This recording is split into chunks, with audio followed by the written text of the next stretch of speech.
Welcome to the inaugural episode of The Heights of Humanity.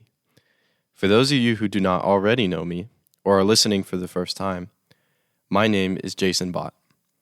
At the time of recording this, I'm an undergraduate student at the University of Texas at Austin studying geophysics. To summarize the core purpose of this podcast, I want to delve into the minds and lives of knowledgeable and successful individuals throughout various fields. I want to publish the insights, tools for success, deep knowledge of their specific niches, and more, in an attempt to provide my audience with valuable wisdom that you all can take with you on your own journeys of growth and self-improvement. On top of that, who doesn't like listening to wildly interesting people telling crazy stories about their lives? Since this is a very special episode, I would like to take a moment to thank all the amazing people who helped make this happen. I'd like to thank everyone in my life who listened to my pretty crazy idea of starting a podcast as a college undergrad and didn't laugh at me. To all the people who believed in me and supported me on this journey to making this happen, thank you very much. Your support does not go unnoticed. I'd like to thank a great friend who helped me make, in my humble opinion, the amazing logo for the podcast. I really couldn't ask for a better one, so thank you. I'd like to thank my buddy Chase for recording a mock episode with me and for giving me constructive feedback that helped me with the making of this episode. Finally, I'd like to give a big shout out to my friend Lou, who's been taking care of the technical side of the podcast. Now, joining me today is Dr. Michael Pyrcz. Dr. Pyrcz is a professor and research lead at the University of Texas at Austin.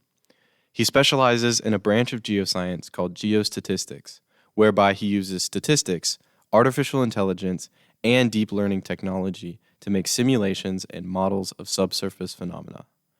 In addition to his academic career, Dr. Pyrcz was also a high-performing and high-ranking researcher at Chevron for over 13 years.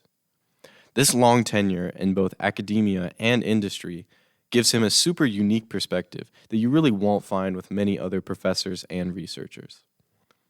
Expect to hear about everything from mining truck close calls to AI and the future of oil and gas in a world headed towards net zero emissions.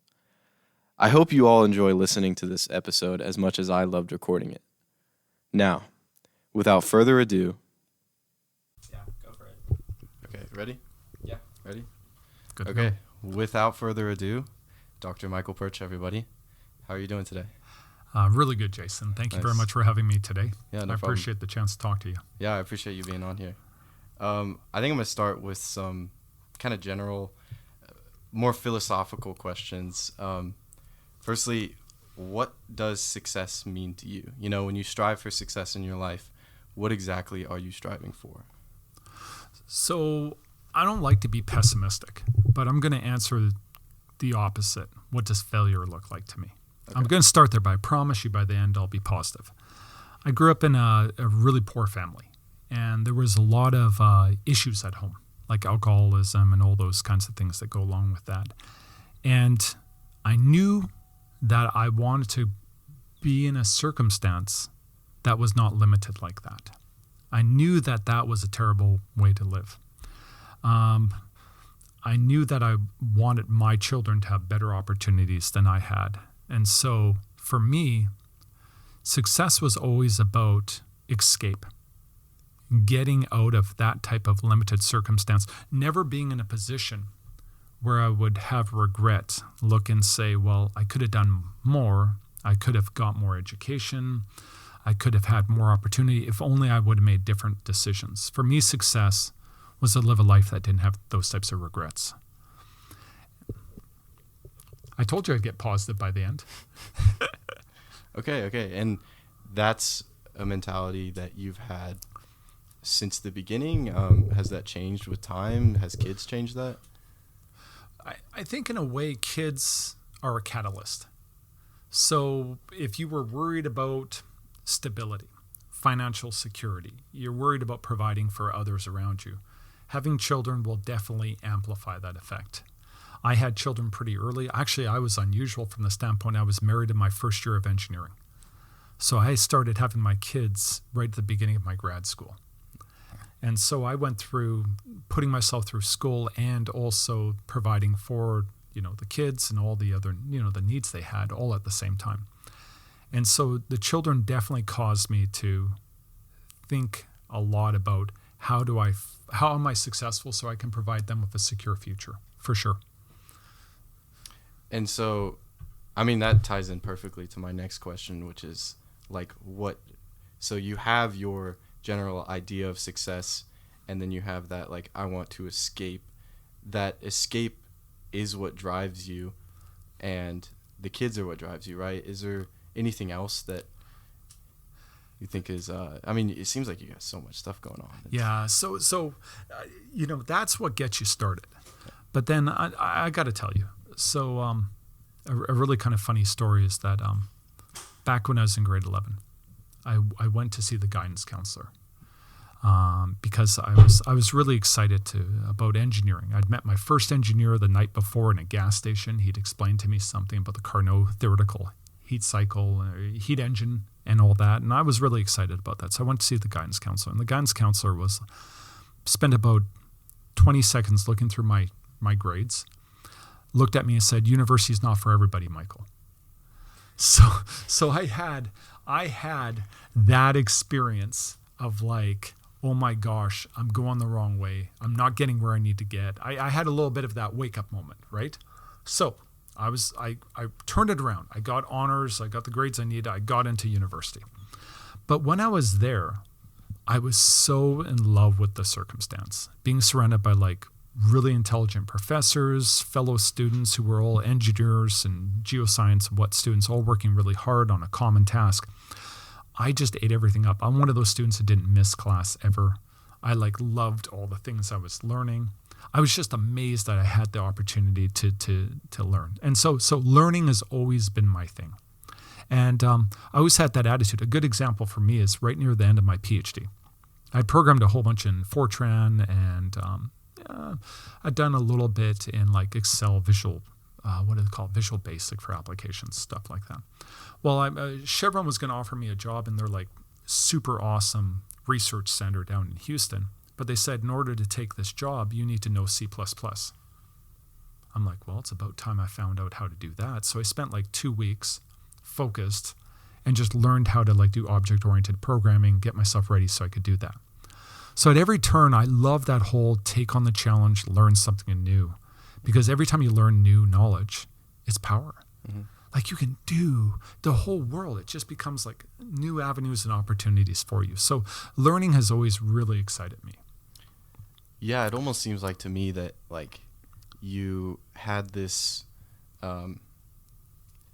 you had a lot of hardship early in life.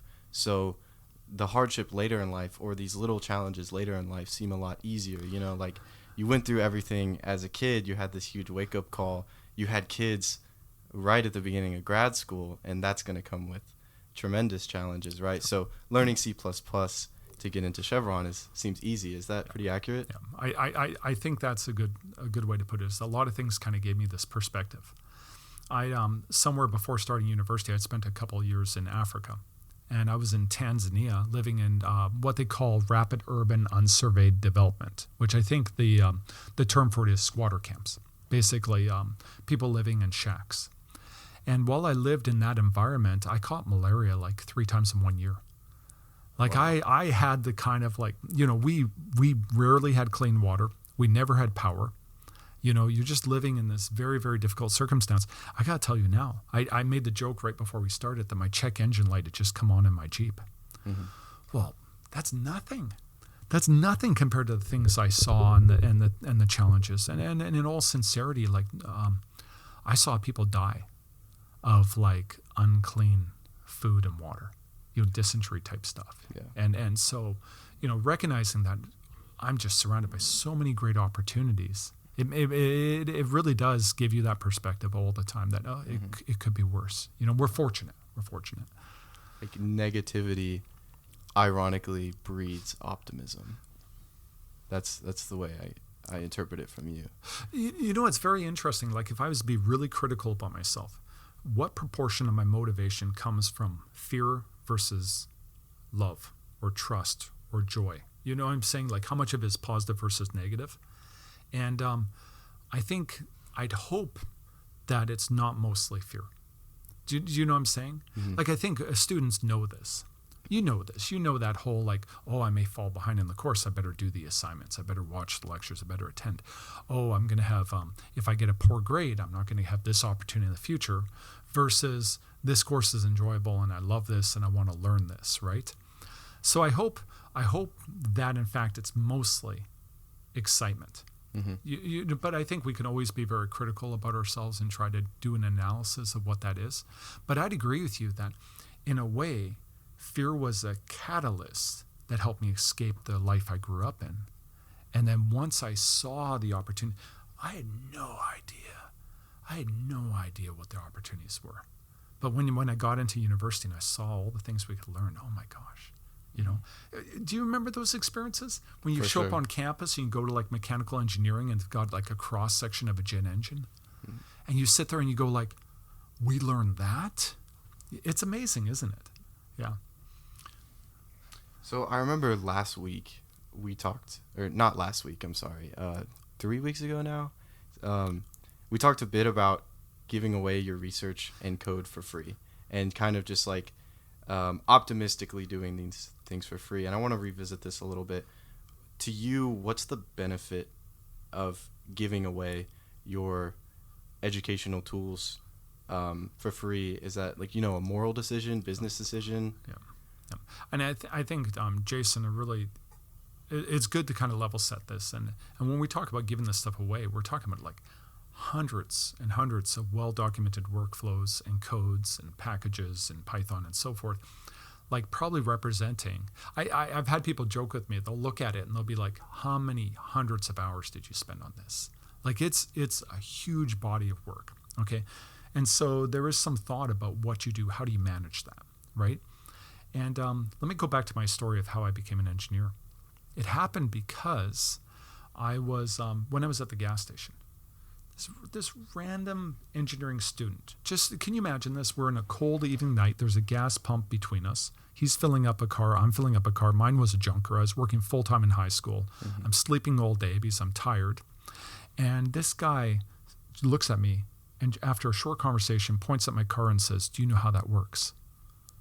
Like, can you imagine that question? I'm like, 4-stroke something. I had driven motorcycles. I knew something about 4-stroke, 2-stroke or something. He said, no, the theory. He drew in the frost on my windshield, the Carnot theoretical cycle.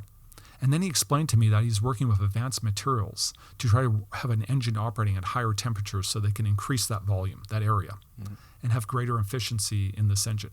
Okay, so what did I learn that day? Knowledge is power. And that guy gave me something.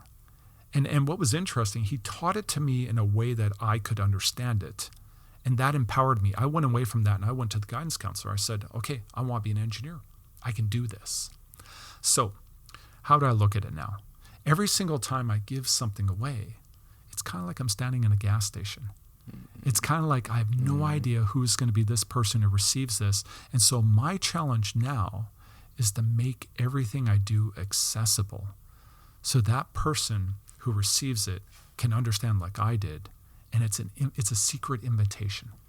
It's an invitation to everybody that you can join us. You can do this. You can learn and get powerful things doing that. Okay, so that's the first thing. That's kind of the altruistic, and I'd say it's a spiritual thing. To me, that's a spiritual way of thinking, like to see everybody around us as brothers and sisters, and we can lift others. I think is really fantastic. Okay, can I tell you the business idea? Yeah. Okay, sure. that right. There's always got to be another side, and the other side is the business idea, and it goes like this: a professor always has their hat in their hand. Like, I don't know if you all know this, but 1/3 of my time teaching, 1/3 of my time researching and leading research, and 1/3 of my time fundraising, trying to get money to support my students.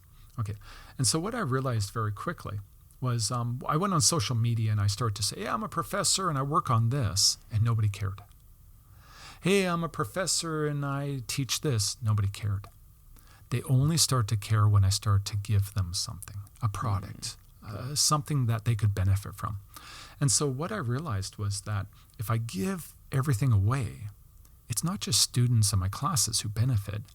It's going to be the people out in the companies. And then when those people use it, they'll start to be, okay, where does that come from? That's where the expertise is. That's what we need to fund. That's what we need to support. That's what we need to hire. And so they start hiring my students. They start funding my students. And so it was really kind of this really nice synergy. And I got to tell you, it's working. I can't go to, an energy company, walk down the hall without somebody calling out, it's a geostats guy. You see what I'm saying? And so another thing that's kind of tied into it is branding, right? The way I look, the way I act, and so forth. I'm a little distinct. Mm-hmm. You know what I mean? The way I am on recording my videos, the way I am in reality, people recognize me. And so it's all part of this branding and this. So there is kind of I wouldn't call it sinister, but it is planned. There's a planned kind of business approach to it. Nice. I enjoy how you have that moral side and then, the business side as well. Now, to segue into another question, I have asked a lot of hardworking people I know this, which is, how do you find balance? And it seems like everyone is a little different in this regard. Some people I talk to just love to work. They don't need a balance. Work is it's how they play, work is their play. And then other people, it's like, okay, I'm going to work 5 days a week and I'm going to go out Saturday night. So what is your balance like? Yeah. Well, so first of all, if you've got someone you can introduce me to who knows better how to have a great work-life balance, I want to meet them because they could probably mentor me on that. When you're a new professor, you have a lot to do to get started. I just got full professor in September. There was a huge amount of work to go from 0 to full professor in 6 years. Yeah, congratulations. And thank you very much. I appreciate that. It's exciting. It really is nice. But I have to admit, when it comes down to it, I like to code. I really like to code. To me, good code is like writing poetry. It's like painting a picture. I do draw. To me, it's the same neurons, the same type of dopamine fix that comes from drawing a really good picture, finishing that up as writing really good code that makes really cool data science illustrations. Mm-hmm. So I have to admit, some days I hide and code. I'll be unavailable and just code. And that to me is a little bit of a micro vacation. Now, then there's something else I do. I'm an outdoorsy person. And you all know you came kayaking with me. We did kayaking there. Mm-hmm. I have 8 kayaks in my garage. You saw my garage. Mm-hmm. Okay. And so I kayak every week. Yeah. And what I've done, which is kind of really cool, is I have a weekly kayaking trip Saturday morning, and I'll just take people. So students that I work with, graduate students, they'll show up weekly and come kayaking with me. Professors in the school come. Sometimes if there's nobody coming, I'll just send out a message saying, anybody show up, I'll take you kayaking. And guess what? One week I had 3 professors show up. One of them was from Combs Business School. I'd never met them. One was from civil engineering. And I think the other one was Mechie or something like that. Just 3 random professors went kayaking with me. Okay, now, that's beneficial. It's all networking. It's all kind of building the team with my graduate students, but it's sharing something I love. Yeah. And I'll tell you, when I take people kayaking, I'm like the outfitter. I'm sharing it. Brand new kayakers. I took one of my grad students, and they brought their fiance. She was so afraid of kayaking. I didn't recognize that first. She froze in the boat. Well, I went out there and I kind of talked her down. I used a rope to attach to the front of her boat. I towed her around to get her comfortable in the boat. By the end of the trip, it was hard to keep up with her. We let her loose and she just took off. And so what do I say? I say that was a win for Professor Pyrcz that day. I was a good mentor that day. Okay, so what do? I integrate a lot of my activities and the things I love, and I share them, and it becomes all part of my overall professor life. It all fits in. Okay. So you have found your niche that you love and then just dived into it and tried to put it into as many aspects of your life as possible. Yeah. Gotcha. My 30-minute drive to school every day. I drive in a Jeep with no doors, no roof. And I do that even if it's raining. That's all part of I just love having the fresh air on my face. It becomes like a time to think on the way home in the evening. In the dark, you get the starry sky above you. You're driving in a Jeep in the country roads. It all fits together. So to me, it becomes very efficient. Yeah. It definitely becomes very efficient.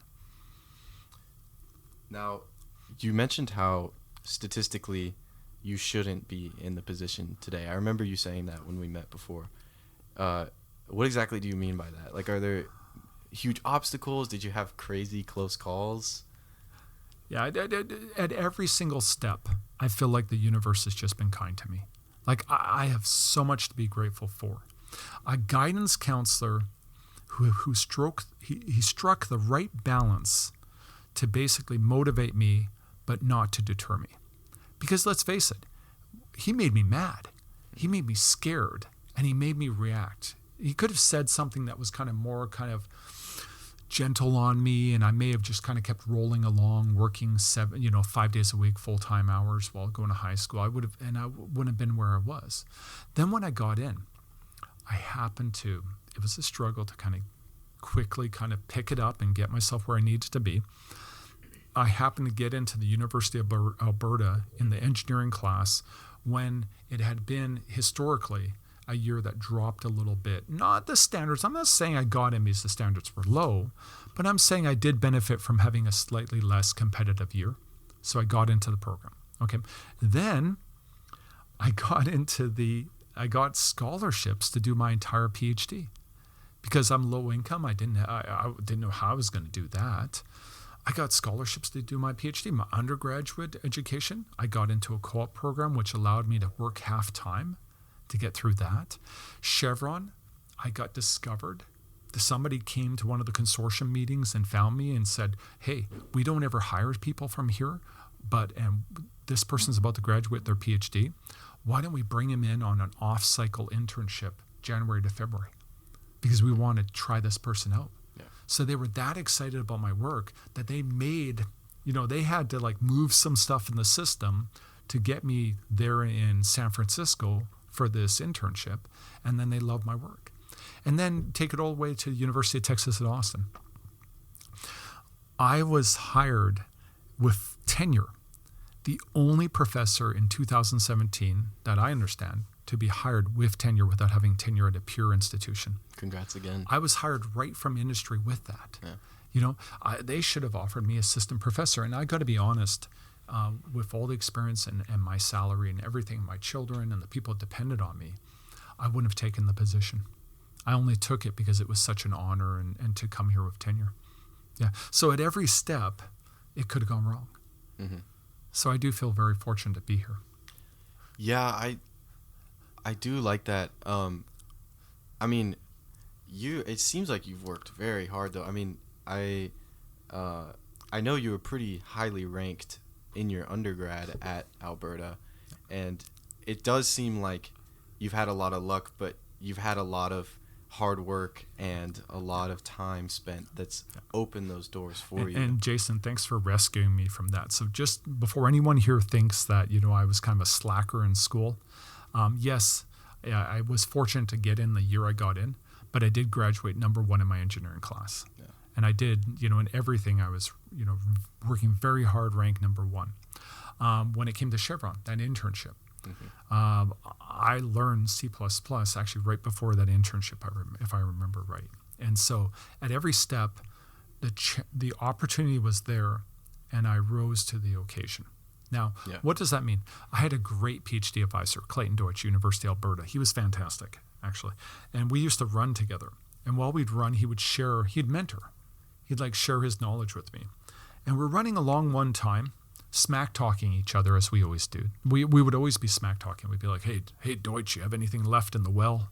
Are you going to be able to, can you run another 5K? That kind of thing. And he'd be like, I don't know, Pyrcz. Are you going to be able to do it? That kind of thing. Well, at one point I remember him just looking at me and saying, Michael, you make your own good luck. That's what he told me. And that's exactly what you just said. I really like that, yeah. You make your own good luck. And it is, I do believe that. I feel fortunate, but I also feel proud. Mm-hmm. I do recognize that there's a lot of things that worked out because I was willing to work very hard for it. Yeah. In my limited experience of life so far, I've found that you do kind of make opportunities for yourself. everyone has opportunities, and it's more like, can you work hard enough to put yourself in the position to get as many opportunities as you can? Yeah. There's another thing, Jason, if I can share this, is that a lot of it is also, what do you do when things go wrong? Because they will go wrong. And it has to do with your mentality. And this is something I had some really good mentoring on.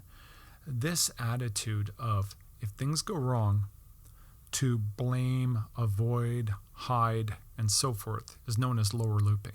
And it's a lot of people talk about it's lower looping, and it's very dangerous because you don't learn from it. I always, if I look back, I can say, when I made mistakes, I faced them. I owed up to them. I said, okay, I did this wrong.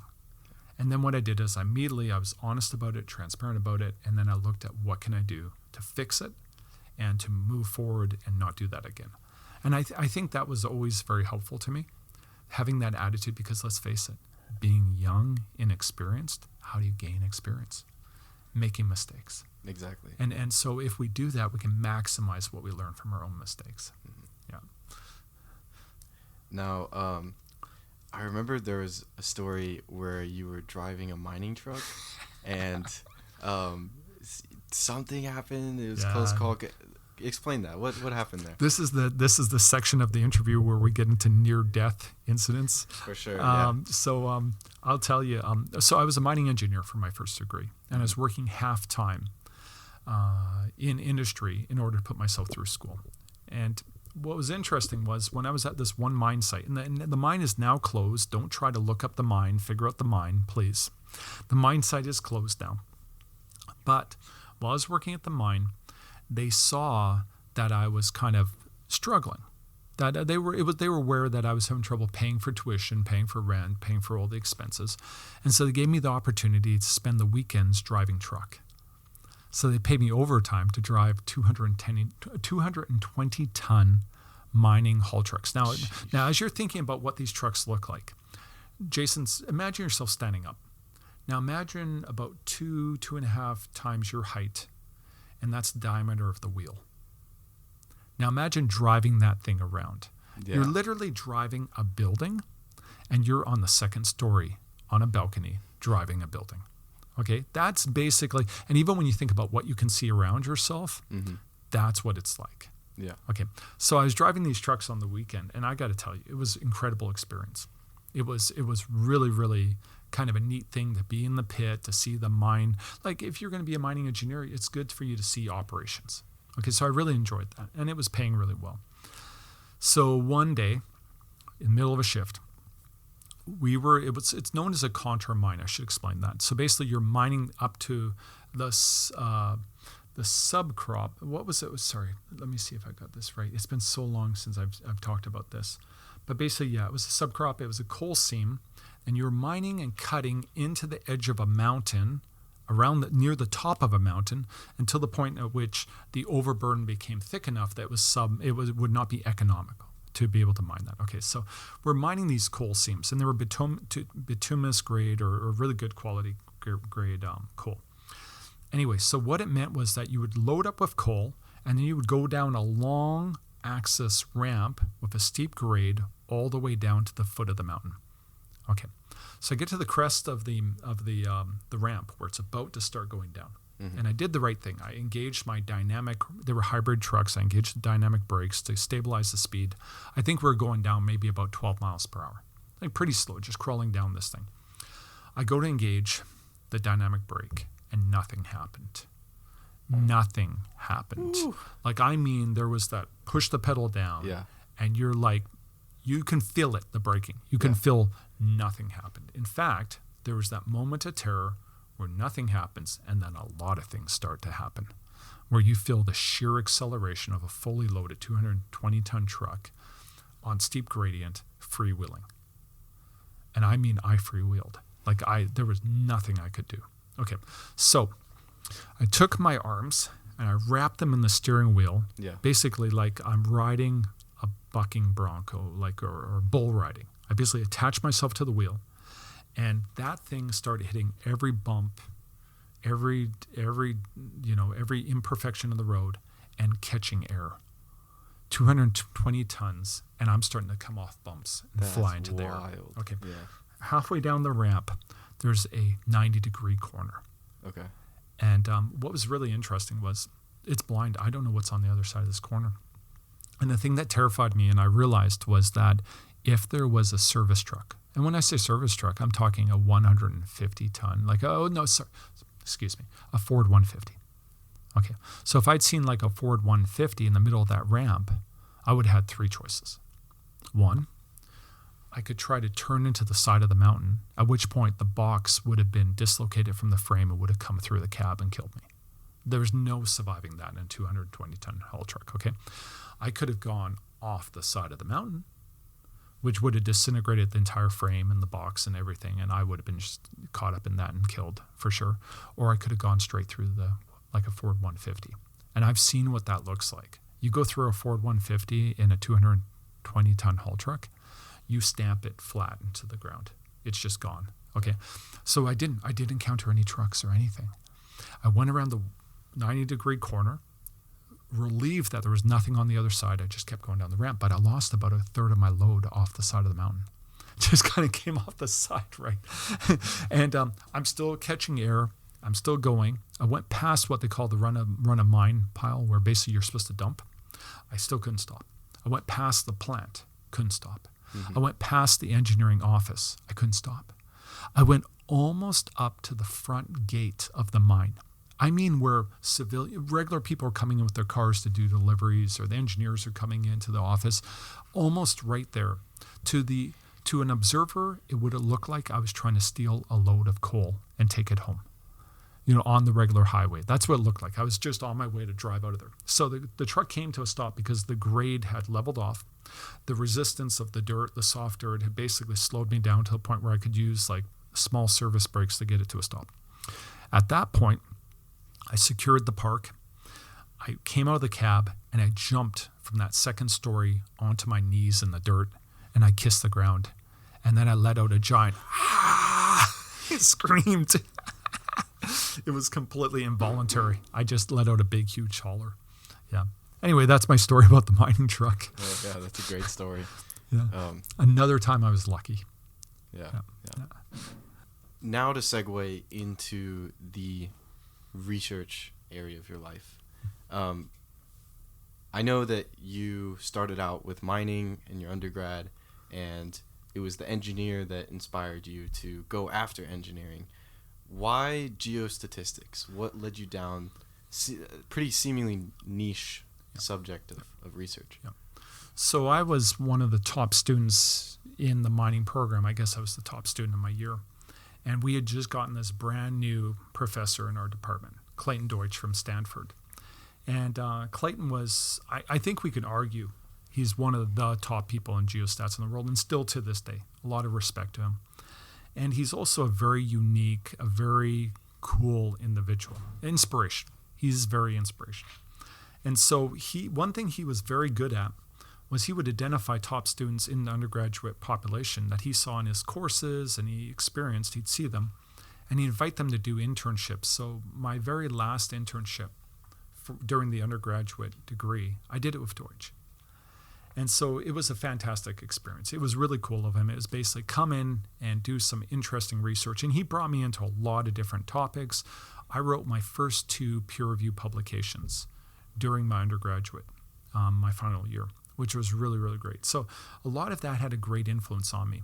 Now, the geology was fascinating to me. The mining engineering, it was the outdoorsiness, it was the earth, the massiveness of the system. It was all inspirational to me. The geostatistics was a chance to model it, and it also brought in my very strong interest in coding, computers. The geostatisticians do that. In fact, the geostats people, they're the ones who are making really cool algorithms and building really amazing 3-dimensional models and exploring uncertainty.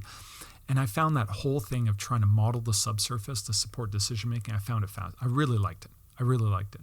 And so when Deutsch, after I did that internship, when he said, "Hey, why don't you stay on and do a master's PhD with me?" I went to the dark side. I think if this was Star Wars, I definitely turned to the dark side at that point. But I'll tell you one thing, it's turned out really well. because that skill set can be used in mining, oil and gas, environmental, forestry, agriculture. One of my original papers is in agriculture. Like it's afforded me the opportunity to kind of work in a lot of different topics. And so Chevron and oil and gas. Now here at UT, I work with a lot of the petroleum engineering students, but I also work with students who are over in trying to do things in like atmospheric, environmental, and so forth. So it's exciting. We've even done stuff with how do we support community development in Texas. Yeah, so to me, it's been a really fun area to work in. So statistics is giving you a toolkit to kind of dip your hand into a lot of different fields. It's given me a hammer and everything looks like a nail.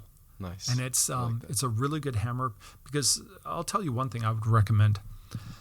Finding that type of niche area to work in that has great demand is magical.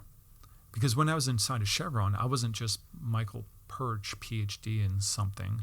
I was a geostatistician. So all over the world, I was subject matter expert. I'd be called into meetings. I had so many meetings where I'd walk in. The room would be full of engineers and geoscientists, geophysicists, and they'd be like, Dr. Pyrcz is here, we can proceed. Let's figure out this problem. And they'd immediately start presenting the problem to me, and then I'd stand up at the board and I'd be like, that's not a Bayesian problem. We can solve it with frequentist methods. And I'd start laying out some type of system to help them. It felt so good. There were so many times that hammer was so useful. Mm-hmm. There were so many great problems we could solve. So I've never regretted it. Actually, I have 15 graduate students right now, maybe 16 or 17. I lose count. And they're all getting degrees very similar to mine, and I'm excited for all of them. I think they're going to have really, really interesting careers. Yeah, I remember you telling me about that, because I asked you while we were in Croatia, how would I get an oil and gas company or somebody to hire me from overseas? And you said, do something that only you can do. Like, throughout the entire world, you are the best at what you specifically do. And so I think that ties into what you said exactly pretty well. Yeah. Exactly.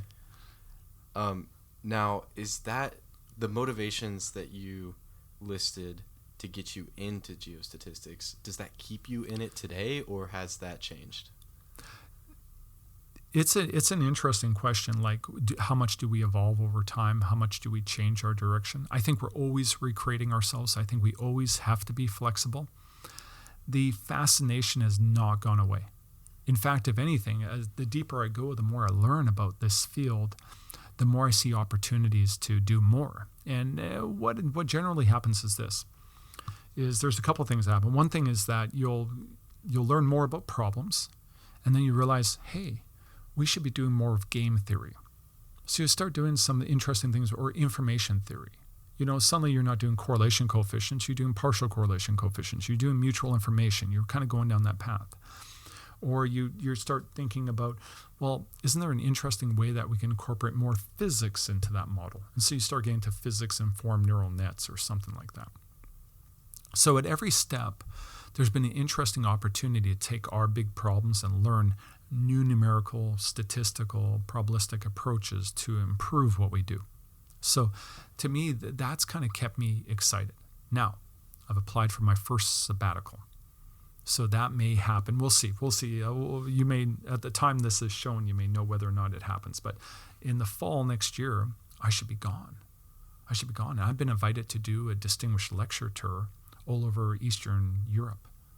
Hopefully. Congratulations. Yeah. So I'm going to go all over Eastern Europe and be like visiting at universities and talking about things. And so what I've been thinking is this is a chance for me to kind of walk away a bit and really think about a big jump. In reinforcement learning, they talk about the concept of exploration versus exploitation. Are you familiar with that concept? Vaguely. But If you're trying to optimize a problem, I'll give you an oil and gas example. If you're trying to maximize production, well, if you drill a really good producing well, keep drilling a well around that location will get you good production, right? But at what point do you take a big step out and try something new? That's exploration versus exploitation. For the last 6 years, I've been mostly in exploitation mode, trying to do kind of the sure bets. the things I'll get funding for my students, trying to kind of make not incremental, but not make big changes in the field. And so I think next fall, while I'm in Europe and I'm traveling, I get away from everything, and I'm working with a lot of people I've never worked with before, I'm going to try to think of new big things is kind of my goal. Now, does that mean I'll no longer be a geostatistician? I think I'm always going to be the geostats guy.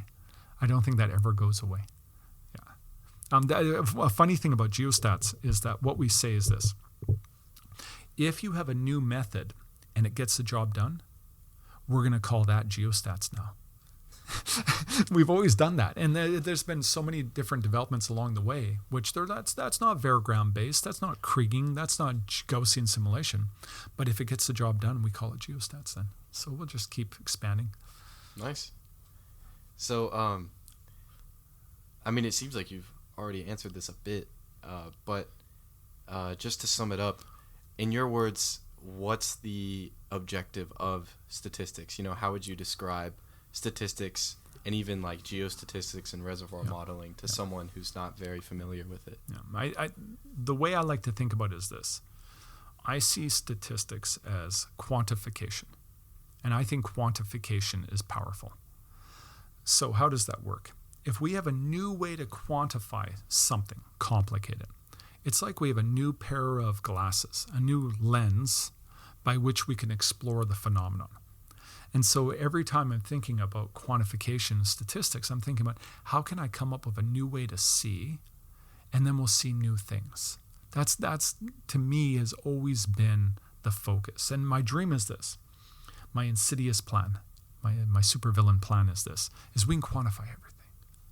Like eventually we'll find ways to quantify all important phenomenon, and with quantification we'll make better decisions. We'll understand differences, we'll understand relationships, and we'll see and do more. And I think if anything, deep learning is showing us that we're doing incredible things with complicated deep learning systems that are showing us that we can learn, we can wring more information from data than we ever thought we could before. So I think the role is only going to continue expanding. And the world agrees with us. Look at this. We're in the middle of the data science, fourth paradigm revolution right now. Everywhere we go, people are asking in engineering, in medical, whatever field it is, what are you doing to address or use new data science technologies? So the whole world is excited about this. This is our age right now. Bit of a call to action there. So when you say like statistics is going to help us make better decisions overall, do you take that kind of statistical way of thinking into your everyday life? Are you making it is a bit of a unique question, but I am curious. Do you think of things in a statistical way, or is it more kind of regardless of the odds, I'm going to do this? One of my PhD students was in my office yesterday, and they were concerned about what happens next summer, internships, full-time hires, whatever. And I looked at them and I said the following. What's really surprising is this. I spent all my time thinking about how to build uncertainty models, but I hate uncertainty in my own personal life. I don't know what it is. I'm one of these people. Do you know what I mean? Like if there was a cost function for basically how I deal with uncertainty, you find I'm one of those people who I'll pay a little more to increase certainty. I definitely have that kind of is it risk aversion? I'm not sure. But I really don't now. Now, do I use it in my life? Okay. In as much as my life is about teaching and sharing with others, it's always from a statistical perspective, right? In as much as I teach and mentor my children, it's always in statistical expectation. So in other words, what I teach my children is this. You can have a bad day. You can make a minor mistake. But what really matters in life is the trend. And so I do have that scale of looking at things. And it's because I know how much scale matters. And because I know the statistical laws of spatial scale. I know about REVs and dispersion variance, and I use that in my life. And that's kind of interesting. It allows me to kind of step up and look at things from a bigger scale. I mean, yeah, I like that. Do you think that, you're making better decisions now with that statistical way of thinking than you would, otherwise. Or maybe there's a path where you stayed in mining and you became a mining engineer that was building trucks, and so you didn't get that statistical kind of way of thinking that seeped into your decisions over time. So Jason, now you're getting into like, how do you validate? Yeah. How do you verify choices you make in life? And this is interesting. I quote, this is something I say all the time, is there's a parallel universe in which I didn't become a professor, in which I'm perfectly happy in industry, and I'm probably at stock options now. You know what I mean? I'm probably thinking about, all kinds of great things I can do for retirement and so forth, right? Now, I use that. That's a very useful thing to communicate to my students. Why? Because it shows them how enthusiastic I am for their future. You know what I mean? If I'm a professor and I didn't like industry, I came here because I didn't enjoy my time in industry, where are you undergrads going? Where am I sending you? Am I trying to create a bunch of professors? You're all going off to industry. So I think it's a very good thing for me to be optimistic and excited about this. Now you asked the question about verification and validation. How do I know I made the right choice? And I go back to my original statement. There's a parallel universe in which I'm still in industry and I'm very happy. There's a parallel universe where Michael Pyrcz is a senior mining engineer in Estevan, Saskatchewan. They did offer me a job at basically a very nice little coal mine there. I don't know if it's still open though. But anyway, in which I'm living, probably coaching baseball, probably participating in that small town to a pretty high level. I'm that type of person. I'd be doing all kinds of cool stuff in a small town. Probably have a little chunk of land out in the country and have peace and quiet and northern lights in the sky at night, There's probably a beautiful... So this is the thing. Let me tell you, if I can tell you one more thing, Jason. I graduated about the same time as somebody else with almost the same degree. I had a unique PhD, but similar. That person went to a company, went to another company, went to many companies. I spent 13 years in Chevron. Okay? We met and we had lunch. And they told me about everywhere they went, they didn't enjoy. And they'd in fact been at my company for a while. They'd been at Chevron for a while too. So I'd seen them there. And how there were problems and so forth. And I sat there and I just said, I enjoyed everything. I had a great career. And what I realized is some of it's attitude, some of it's flexibility. In many ways, we create our own reality. So what reality do we want to create? And what's interesting is Viktor Frankl is right. Like, as a man, think of so shall he be. Mm-hmm. It's totally true that reality you create and live in, it actually does attract good things to happen. And so what do I say when it comes to all of those big questions about choices? I think I'm the person I'd be happy in so many different cases, as long as I was accomplishing what I know I can accomplish. You know what I mean? Yeah. Now, maybe I needed the PhD. Yeah. I think I'm that type of person. I kind of needed that. I needed that kind of level of challenge. When I worked in Chevron, I got to tell you, there were many, many days where I didn't know what to do. I didn't know how to answer. The technical questions were that hard that I had to go and sit there and focus and really exert myself to get past them, get through them. That's good. That's a good life. That's a very good life to live. Yeah, that's awesome. That's really crazy because when I was in high school trying to figure out, and even like right now, just trying to figure out what exactly I want to do, what career paths I want to go down in, I came to that exact conclusion that you did, where I can be happy doing a lot of things as long as, the basic requirements are met and I'm trying to be the best version of that I can. So yeah, I love that. That's great. Now, you mentioned that we're in this fourth paradigm of data science. Is that AI driven? Are you referring to AI there? Yeah. The fourth paradigm is this idea. The first paradigm is empiricism. Okay. That's where you run experiments. We've been doing that. You can dig up bones in Egypt and see holes in skulls. They were doing medical experiments. I'm glad it wasn't part of those experiments, right? And the second paradigm is generally considered to be when we were starting to discover natural laws, fit the equations, learn the relationships. Third paradigm, well, systems are complicated, geometries are complicated, coupled systems. You can't just use analytical expressions of the fundamental physics. You have to put in a computer and run the model and watch it. That's simulation-based, computational simulation-based. Fourth paradigm is the idea that we now have access to massive amounts of data. We have new algorithms that are very powerful. We have new hardware that supports those algorithms efficiently. And we start trying to learn structures directly from the data. Okay, and these systems are flexible enough to learn complicated things. Okay, so the fourth paradigm is that. Now, how's this impacting society?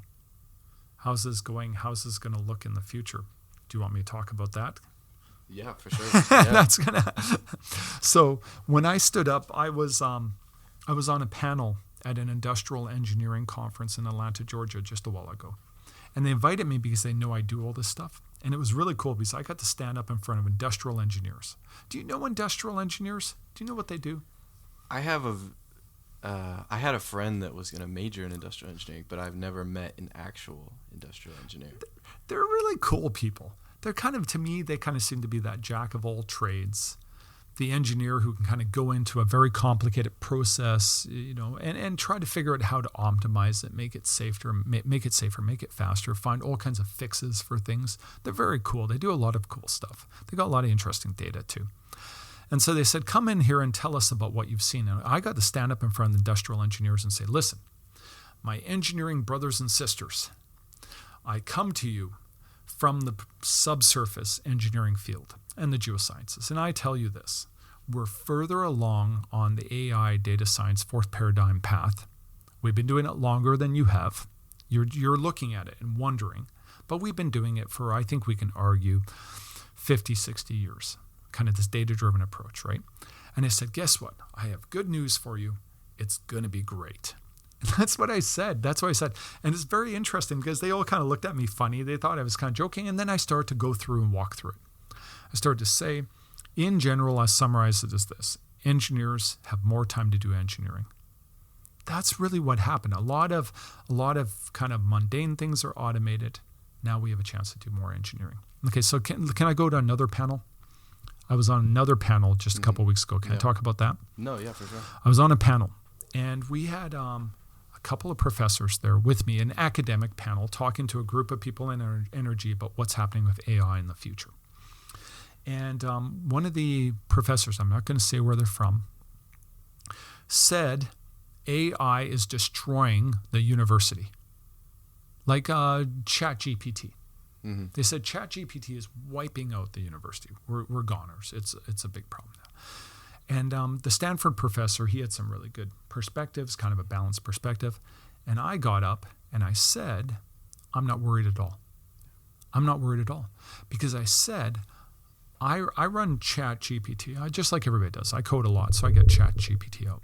And I had to solve a problem. And I tried to look for a way I could do this problem. And I found on Stack Overflow 3 different answers, which were all the same thing. And all of these answers were basically known ways to do it. But I wanted to do something novel. I had this novel idea. Nobody had done it. Stack Overflow didn't have it. Nobody had done it. I go to ChatGPT and I pose the question 3 times, really carefully. ChatGPT, what answer do you think it gave me? The answer, I've always found it like a nice answer, but not the right answer. Yeah, it was the answer from Stack Overflow, reworded a little bit differently. But basically the same answer, and every time it just kept coming back to that. It was unable to innovate. It was unable to do something new. Okay, so here's something really interesting is that what I said after I shared that story, as I said, I don't teach engineers low-level basic coding. That's not, if I think about the gift I give you, like, you know what I mean? Like that part of me that I give to this class, to these students around me to help you do better in life, that's not what I give you. What I give you is a way of thinking that's creative and innovative, a different way to think about data, a different way to see the world around you, and ChatGPT can't do that. And so that's why I said ChatGPT and these methods aren't going to replace me. It's not going to replace knowledge with the students. It can't teach what I teach. And it's not going to replace you in the workplace. And so that's what. So I actually do feel just optimistic about the whole thing. But I'll tell you what it will do. It's the ultimate assist if you're trying to do coding. Because you want to do low-level basic things. It'll give you a great first draft. You'll have to make some improvements, some fixes. It'll definitely help you. It's really is advanced when it comes to trying to assist with coding. Yeah. Yeah. So you kind of went over what AI and ChatGPT and all these things don't do so well, which is create completely new ideas. Yep. It seems like they're really good at working with what they already have. Yep. I'm going to flip that and ask you you just mentioned coding, but what else is AI really good at, and what can we use it for? One of the really cool things about AI, machine learning, deep learning, is that fundamentally what we're finding out, the way they work really well, is when you take a problem that's very big and complicated, you find a way to project it into a lower dimensional space. We call it latent feature space. And many of the methods we use do this. The generative adversarial networks, autoencoders, they're all doing that. Okay. Then what they do is they take that lower dimensional space, they do the problem there, and then they project it back to the original space. And when you say lower dimensional space, do you mean less parameters to work with? Exactly. Okay. Exactly. In fact, Jason, your intuition serves you well. It is exactly that. That if you imagine if I took an entire model that could be millions of cells with features, multiple features. So you have millions and millions of values, numerical values. You can project it to a space, and we've done this, a vector of 100 random values. Okay. Then what we can do is we can model work in that space and project it back to the original space. Okay. So what's this allow us to do? This projection allows us to remove noise. This projection allows us to summarize complicated systems in a way we never thought we could. This projection allows us to solve problems in a way that's consistent with each other. Like, in other words, we can integrate information sources in a way now that we don't wreck the model. Like, we've been doing that for a long time. Let me give you an example. We integrate the geology into a subsurface model, and then we try to honor production data. Well, we've done lots to wreck the geology while trying to honor the engineering information. You see what I'm saying? But when we work in that latent feature space, we have a subset of the problem now encapsulated that's always geologic. And so now when we incorporate other information, we don't invalidate that. To me, that's fascinating. We can, and also if you project, you can visualize your problem, which is we could never do before. We can start to visualize and see how the problem's behaving. And so a lot of my students are working on new ways that we kind of work in these lower dimensional spaces. I think that's really exciting. The second thing that's really good, speed. We built a model. Imagine a 2 centimeter by 2 centimeter by 2 centimeter cube of rock. Mm-hmm. And so you got the pore structure and the grains, right? We were trying to predict at micrometer resolution the velocity field. If you put a pressure difference across it and boundary conditions, you flow through it, right? And we were doing what was the methodology? I forgot. For anyone that doesn't know what pores are, it's little spaces in the rock itself where fluids can flow, or spaces between very small either crystal or rock grains. Okay, keep going. And so we were running a full simulation. The simulation to get that velocity field was based on this idea of just having lots of particles and let the particles flow through the pore space at a high resolution. Lance Boltzmann, I think. And the methodology we ran was we were having to use the supercomputer over at TAC here at UT Austin, and it was taking us 2 days to get one solution.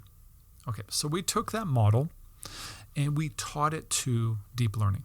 We said, this is what the sample looks like. This is the model of the sample. This is how the numerical simulation's predicting velocity at micrometer. Can you do it too? And what we found is we had to actually do what we call feature engineering. We took aspects of the rock and we coded it into brand new features to teach the machine about tortuosity, zero slip surfaces, basically how you have zero velocity at the grain surfaces. We had to encode that into. And when we did that, it started to predict at micrometers at about maximum error of 14% relative error, which is way more than you need. Because at the scale we're working at, we just need to have a good guess, right? And it can make those predictions in a 10,000th of a second. Wow. Okay, so now what are we talking about? The next step is we start to model larger and larger scales, but using that small scale information, we get to a point where the dream is you could actually look at individual grains and pores, the spaces in the rock. You could try things like put cementation, mineralization in the grains, and you'd be able to turn a dial and instantaneously see how that would affect water, oil, gas, whatever flow going through that rock at scales of like hundreds of meters, thousands of meters, like kilometers. Wow. And now we're talking about instantaneous feedback on how rock fabric texture affects all kinds of things in the world, like water, oil and gas. So we're excited about that. We're really excited about these. Really, I want subsurface modeling to be like when I do TurboTax. Do you use TurboTax, Jason? Are you at the point where you're worrying about taxes? In a couple months. Okay. In a couple months, You're still a student or whatever. Okay. And sorry, I shouldn't maybe ask you that, but when you do TurboTax, for everybody online who's watching this, you know exactly what happens. You put in your information, you get in the top right corner an immediate estimated return. Yeah. And then every time you answer a question, guess what happens? The money goes down. I don't know why. For me, it always goes down. I lose money every time I answer. But you get immediate feedback on, as you give information, how does it affect the outcome? I want the subsurface to be like that. That we make a change at whatever scale, and instantaneously you find out what would happen to the flow simulation, to whatever type of engineering that you're interested in. For sure. Lou's taking a picture, by the way, for the Instagram and Twitter. And, Oh, you're on Twitter? Yeah. Okay, or good. I guess X now, as they call it. Okay. I'm also on there. Yeah. And I share. I use it to promote the educational content. I put it out there. Okay, when you put it out, let me know. I'll retweet it. Yeah, for sure. Yeah, at Geostats Guy for anyone that's interested in Pyrcz Twitter. Thanks for the plug. Yeah. Thanks for the shout out. I mean, I appreciate probably it. need the plug more than you right now. But, I mean, that sounds. The AI sounds very revolutionary in that regard, and I almost imagine it doing that same thing in other super complicated systems that we have yet to get a really solid grasp on. Like the brain, the immune system, the body, and then the atmosphere, things like that. And it kind of reminds me of this quote you have where it says, "Energy has been big data before tech learned about big data."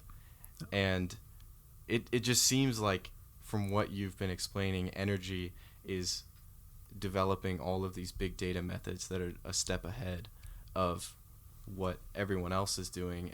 Why is that? Why is energy so ahead of this? Well, and I'll just be careful there. When it comes to technology in AI, I don't want to say anything negative about what tech's doing. Like, they have been developing great algorithms and methodologies and so forth. So I'm not suggesting that, we in the energy field have better algorithms, per se. But what I think is I think that we have been struggling with these challenges for a long time. And what are the challenges? So necessity is the mother of invention. That's what it comes down to. Okay, so what's the necessity for us? Okay, so we have to make, for decades, big decisions. What's it cost to punch a hole in the bottom of the Gulf of Mexico to go kilometers past the mud line down to the reservoir? I visit many companies and they tell me a single well, $150 million, pretty typical. It wasn't a long time ago. If you're doing production tests, it could be like 200 and something, depending on complexity. Okay, what if you get that wrong? That's not Spotify recommender engine picking which song I listen to next. That's a $150 million mistake at work, okay? Now, what kind of data do you have to work with? Now, once again, let me compare it to the recommender engine. In that case, when you're sitting here, Jason, listening to Spotify, you're doing some work. They have perfect information on you. They see everything you do. In fact, the whole thing is a little creepy. You know what I mean? Like I don't know about you, but I've looked for things on Google search, and then I go to Amazon and they're advertising that product to me. You know what I mean? The whole thing is connected up somehow, right? Okay, so they have all the information. They can fingerprint you. In fact, there was a thing from Google. Did you know they were figuring out when people were getting cancer before they knew? No, I didn't. Did you hear about that? That's That was crazy. fascinating. Because what was happening was that people would do a search. Yeah. I'm having this type of pain. Then they do a search. I'm having this type of other symptom. And then they do another search. Oh, I'm having, this is getting worse. Yeah. And the Google engineers start to ask, should we be doing something to notify them? Because we've seen so much of this and we have such good data on everybody, we can start to kind of see the path. Yeah. And then they said, well, maybe we don't do something explicitly. Maybe we just start sending ads their way for certain type of diagnostic testing, that kind of thing. And I think at the end they decided they couldn't do it. They couldn't do it. But anyway, so they have perfect information on you. As creepy or eerie or, as, that's almost some Black Mirror stuff for you, right? If I get any type of cancer ad, I'm going to be a little creeped out for a couple of days. Yeah, maybe. wonder what's going on there. No, but please don't. I don't want to cause anyone to be hypochondriac. But I'll tell you what's interesting is that we never had that. We never had that type of data. Do you know volumetrically what proportion of the subsurface we sample directly? Oh, man, I remember learning this. It's really small. It's not 1,000th. It's not 1,000,000th. It's not even 1,000,000,000th. It's 1/1,000,000,000th of the subsurface we sample and get to look at directly. Sheesh. Okay, now we got to make $150 million decisions. Okay, and this is the same. Mining, oil and gas, whatever the subsurface was, we face that. Okay, there's no fundamental physics model. There's no we see every click you make. There's no we can model this thing with such, treat it as homogeneous and apply, the first and second, principles, Newton's, force on it or something, momentum. We can't. We have to, in fact, use data-driven methods to make predictions. Yeah. We always had. So necessity is the mother of invention. We had expensive decisions. We had difficult data to work with, and we had often a lot of data, but not very dense. Yeah. And we couldn't rely just on fundamental engineering, physics, and geoscience. So we've had to do this. We always needed to do the data-driven approach. Gotcha. That's why. Which is good. It's good. It made us stronger. Yeah. It didn't kill us. It just made us stronger, right? Pressure makes diamonds. Yeah. So we've been talking about AI and machine learning for a little bit. And, I mean, just for anyone listening that doesn't have a solid grasp of AI or doesn't teach it to undergrad and grad students, how would you explain the concepts of AI and machine learning to the average person? And then what is the difference between AI, machine learning, and deep learning? So we were in a faculty meeting, and one of our professors who also works with data, Dr. John Foster, he shouted out an answer. Somebody's talking on and on about AI and machine learning. And he said, every time you hear that, just think glorified linear regression. In fact, when I teach machine learning, I often introduce a simple linear regression model, and then I challenge the students saying, prove to me this is not machine learning. Truth of the matter is, it is parametric machine learning. That is a parametric predictive model. Okay, so that's machine learning. So the first thing is you can go to Wikipedia. You look up machine learning, it's going to tell you it's a group of algorithms. It's a toolkit, many, many different algorithms, that learn from training data to make predictions for a problem for which it wasn't explicitly designed to solve. So they're general. They can work on many, many, many different systems. Mm-hmm. That's the basic definition. That's the one everybody uses on their slides. Gotcha. Okay, now, if you read to the end of the article, there's a message. And the message says, where you do not have sufficient information to explicitly program the system. It basically tells you that if you use it where you don't have the engineering physics, the data sample that's sufficient, the sampling at sufficient resolution to just run the forward model. If you can use the third paradigm, use the third paradigm. In fact, that's what I advocate for. Don't jump to machine learning instead of using your engineering knowledge. In fact, to be honest, my one fear is it becomes lazy. We become lazy. We just let the machine sort it out, and we kind of back away from our knowledge. No, we need to. The domain expertise is the most important part of being a data scientist. Okay. Now, what's the difference between AI and machine learning? Well, let's step. Machine learning, glorified linear regression, all the way up to deep learning. So linear regression is like, I think of it as I'm in my high school biology class, Yep. and we have a few data points, and we put them in the calculator, and then the calculator makes a line of best fit. You have the R squared. That's exactly what I mean. Okay, cool. That's machine learning right there. Gotcha. So isn't that great? Your biology teacher taught you some machine learning back in high school. That's very good. Now, machine learning goes everything from linear regression up to more complicated systems. And we could talk about a lot of really interesting complicated systems. We could talk about support vector machines, which learn by solving it as a linear system, like a plane, to do classification, cut your data with a plane, but because your data isn't linear, it projects it to a high dimensional space, fits a linear model, and then when it comes back to the original space, it's nonlinear because it's distorted. Isn't that cool? Now, what's amazing about these support vector machines, you can project to infinite dimensional space and solve the problem because the kernel trick says you never have to go to the space. You just have to be able to say there's this space and quantify the dissimilarity of your samples in that space. You don't actually have to map in that space. Mm-hmm. And there's a model by which you can do that. You can solve an infinite dimensional space. But anyway, that's neither here nor there. So all of that is machine learning. What is AI? Okay, let's step. If you take an artificial neural net and you put more than one hidden layer, they call it deep learning. So you go from machine learning to deep learning just by adding one row of neurons. Okay, so that's not hard to do. In fact, if you're doing artificial neural nets, you're deep learning because nobody ever does it with one hidden layer. You're going to do a bunch of layers or convolution layers. So when you say row of neurons, yes, it's this kind of steps in a decision-making process. That's a good way. Good way to describe it. Okay. A artificial neural net will have rows of neurons. Yeah. In which information is passed from one end to the other. You're mapping from inputs to outputs. And so how many layers will dictate how complicated and how many parameters in the model. Gotcha. You can easily build an artificial neural net that has tens of thousands of parameters.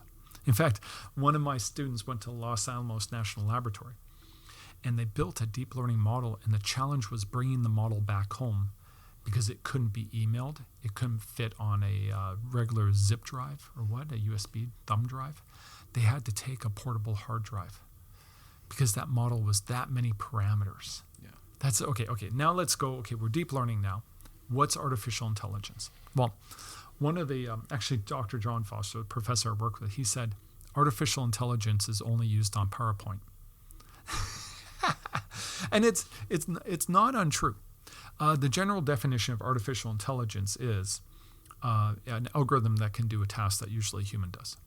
Okay, well, that's very general. Okay, linear regression, machine learning, learning from data and so forth, that's a basic building block for kind of many, many important things we can do. And so many of these systems, I have a problem kind of differentiating deep learning to artificial intelligence, but the popular Turing test is an example of that. ChatGPT definitely exceeds that now. Spend some time with ChatGPT, and you could start to convince yourself there must be somebody on the other side of them typing to you. You know, it really is amazing to the degree to which they're, but that's what's considered self-driving cars, you know, things that can write nobody here is doing that. Write your assignments or your essays for you. But that's artificial intelligence. Nobody's doing that, though. No, not at all. Nobody's doing that. Yeah. That's it. You know, I want to say one more thing about that if I can, though. Artificial intelligence and ChatGPT. We have a vice provost here, Art Markman. He wrote an article, a blog post. It was really, really nice. He was talking about ChatGPT. And he was talking about the fact that ChatGPT has great competence, but no comprehension. It's competent, but it can't comprehend. You see that? And so what he said, which fascinated me, he kind of flipped it around, but he said, how many of us at work are operating like ChatGPT with competence, but no comprehension? And he said, and he kind of basically what he alluded to was that we could actually start looking at ourselves. Like instead of being all fearful ChatGPT is going to replace us, are we operating like ChatGPT? In which case you could be replaced. Or are we operating with a high degree of comprehension as we work? And I thought that was really interesting how he kind of drew those lines and said it's just unable to comprehend what it's doing. Yeah, I almost think of AI and the way that I've used ChatGPT and things like that as a way to, help me code or revise an abstract that I'm trying to write. It's very like, I try to be the one creating the ideas, and then ChatGPT is that competency factor, that added 1.2% or 20% to what I'm doing. Do you think that's an accurate picture for how AI is going to implement itself in the workplace? And I think you, as a student engineer, have the right attitude. Do you see what I'm saying? As much as you can be right, but that attitude of seeing yourself as an engineer, seeing yourself as part of that puzzle, being the comprehension, that knowledge, that creativity, is definitely, and recognizing that's what keeps you employed. That's what makes you an augmented engineer in the modern fourth paradigm world. And I think that's where we have to land. Because I'll tell you what, when I was coding in Fortran, I would have to do a fundamental engineering geoscience task. I would code it up from scratch. I'd spend, minutes, 10 minutes, 20 minutes coding that up the first time, right? And then, but didn't somebody else in the world do that before me? Wasn't that available somewhere? You see what I'm saying? Like, what a waste of time that is. When I got into open source development, now I started to I had to solve a problem, and I downloaded AstroPy to solve it. It's an astronomy package to solve a subsurface modeling. It was sparse data convolution problem. Okay, so now we're leveraging the world's brilliance. To me, ChatGPT, chatbots, transformers, all these technologies are the next step in this evolution of shared knowledge. Science is a social activity. It makes perfect sense for us to be all sharing this knowledge and building off. We stand on the shoulders of giants. Well, let's stand on the shoulder of giants. Let's not recreate the wheels anymore. That's what it's telling me. Gotcha. So, there's definitely, I've heard people, the more we integrate AI into our daily lives and our decision making and the work that we put out, I feel like the more anxiety there is of Skynet takeover, just like maybe not that extreme, but definitely like I remember talking to an old friend of mine, and he was talking about AI generated art and music, and it's like sure, estimating porosity or modeling fluid flow through a medium seems very useful objectively, but what about like art and music and these things created by AI? What do you think about that? Yeah, this is a good question, because what I said, we can place it ourselves. We can feel comfortable by saying we have comprehension, the AI, and the AI has only competency, and we have creativity, and AI doesn't have that, right? And then you start looking at these other fields, and this is exactly what that professor who was on the panel was worried about. Because remember, I'm at University of Texas at Austin. We're at one of the top engineering schools in the country, right? He was from a liberal arts college that happened to have some subsurface geology in it, right? And so the essays, the art, all this stuff is what they do. And this is what they're seeing impacted. We were sitting in a meeting. We plan a hackathon every year. Hope you'll join in for the hackathon in January. You're very much welcome. Sure. Yeah. You're welcome. And Dr. Foster, who's co-hosting the hackathon, they said, well, we should design shirts. Somebody in the meeting said, why don't we design shirts? And Dr. Foster, while no one was looking, went to the most modern ChatGPT where it's kind of linked into art. I don't know exactly how he was doing it, what the exact API was for it, but he was accessing it. And he had it design a hackathon shirt for a petroleum engineering group, given the year, given the name of the hackathon, and it made something. It made 4 different things, and they were really great. It looked really cool. And then he said, well, that's too busy. Let's make something that, when you get a t-shirt, you don't want the t-shirt just solid print. It feels stiff. It feels weird, right? I have shirts like that. So he said, make it more minimalist. And it came back with like something you'd have kind of a crest up here, kind of thing. It was really good. Okay, so let's think that through. What does that mean? And so let's ask ourselves, is it truly creating new things? And who owns that? Because I knew before if I draw a picture right now and I show it to you, I own that picture. If I write words right now, I own those words, right? It's implicit copyright, right? What does it mean when we have something like that? And it's really hard for me not to look at that and just remember my experience with deep learning. And my experience with deep learning is this: it doesn't extrapolate. It doesn't extrapolate. It doesn't extract. If it does, there's an explicit model of how it extrapolates. So it's not really extrapolating. It's not going beyond what you taught it. You taught it what to do at the data, locations through the data, and you taught it what to do away from the data by assumptions you made implicitly in the model.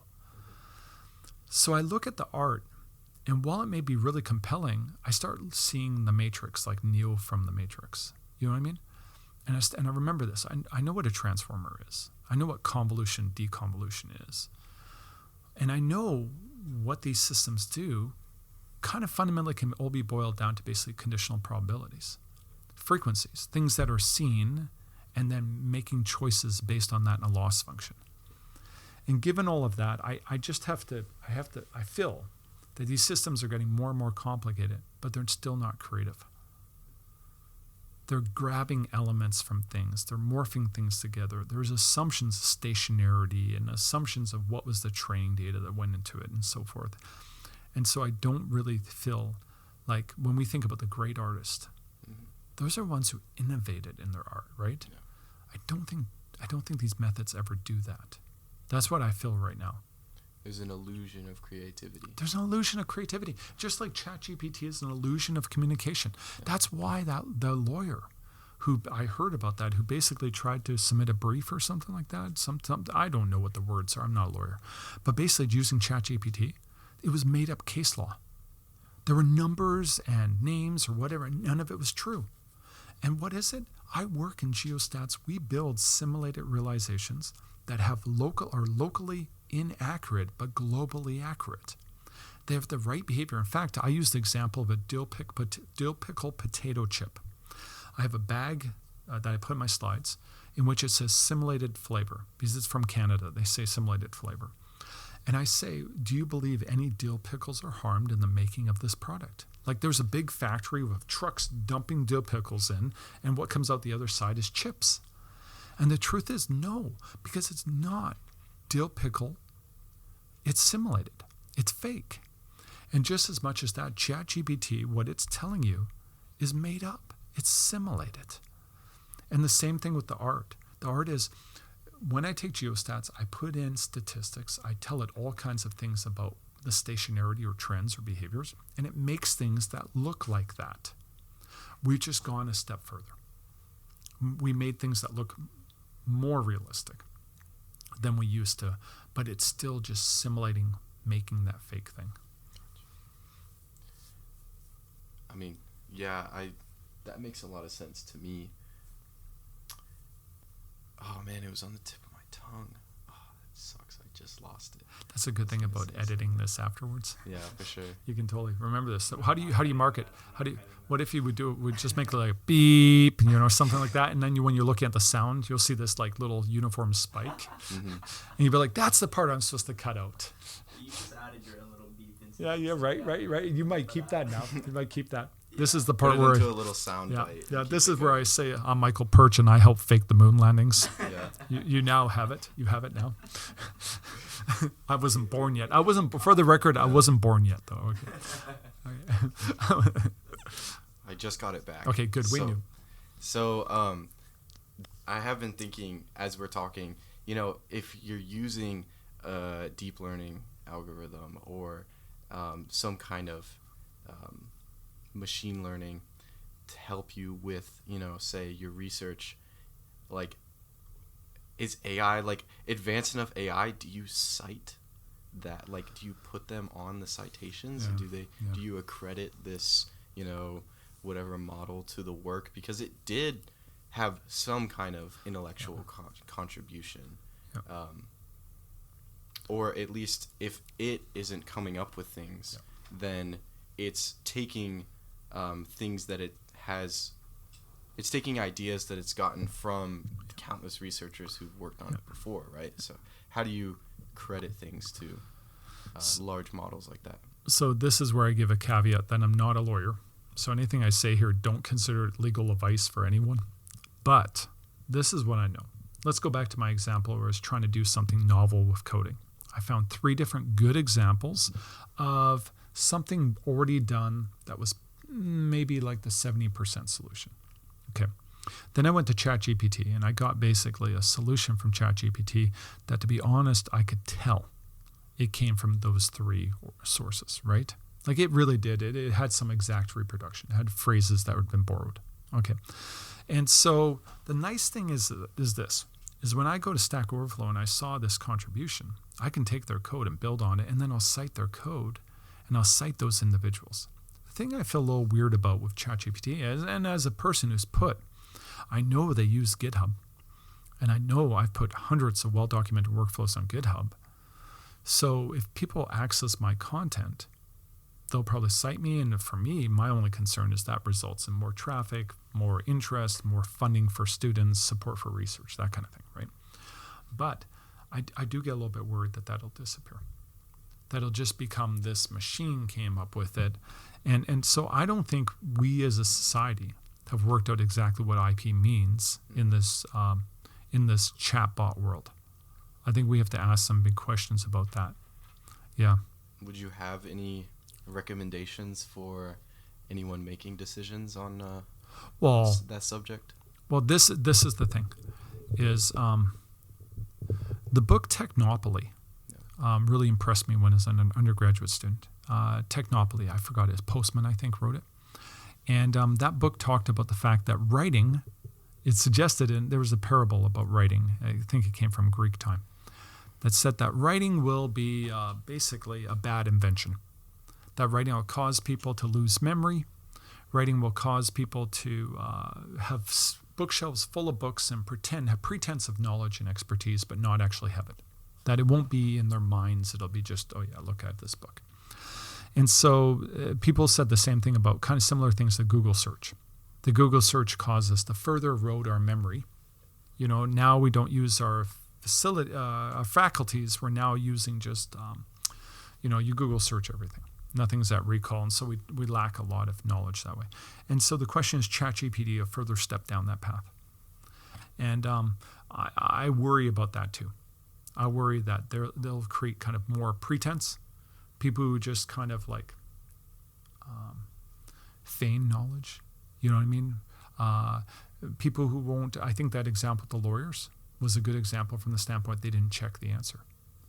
Now, how many people, because we say that right now, we say, oh, use ChatGPT to get the first draft of the code and then go check the answer. And you have to know how to code in Python because you need to fix ChatGPT. That's what we tell students, right? But how long does that last? And then there's another thought, and it goes like this. Clayton Deutsch, he gave a really good lecture one time, and he talked about black box modeling.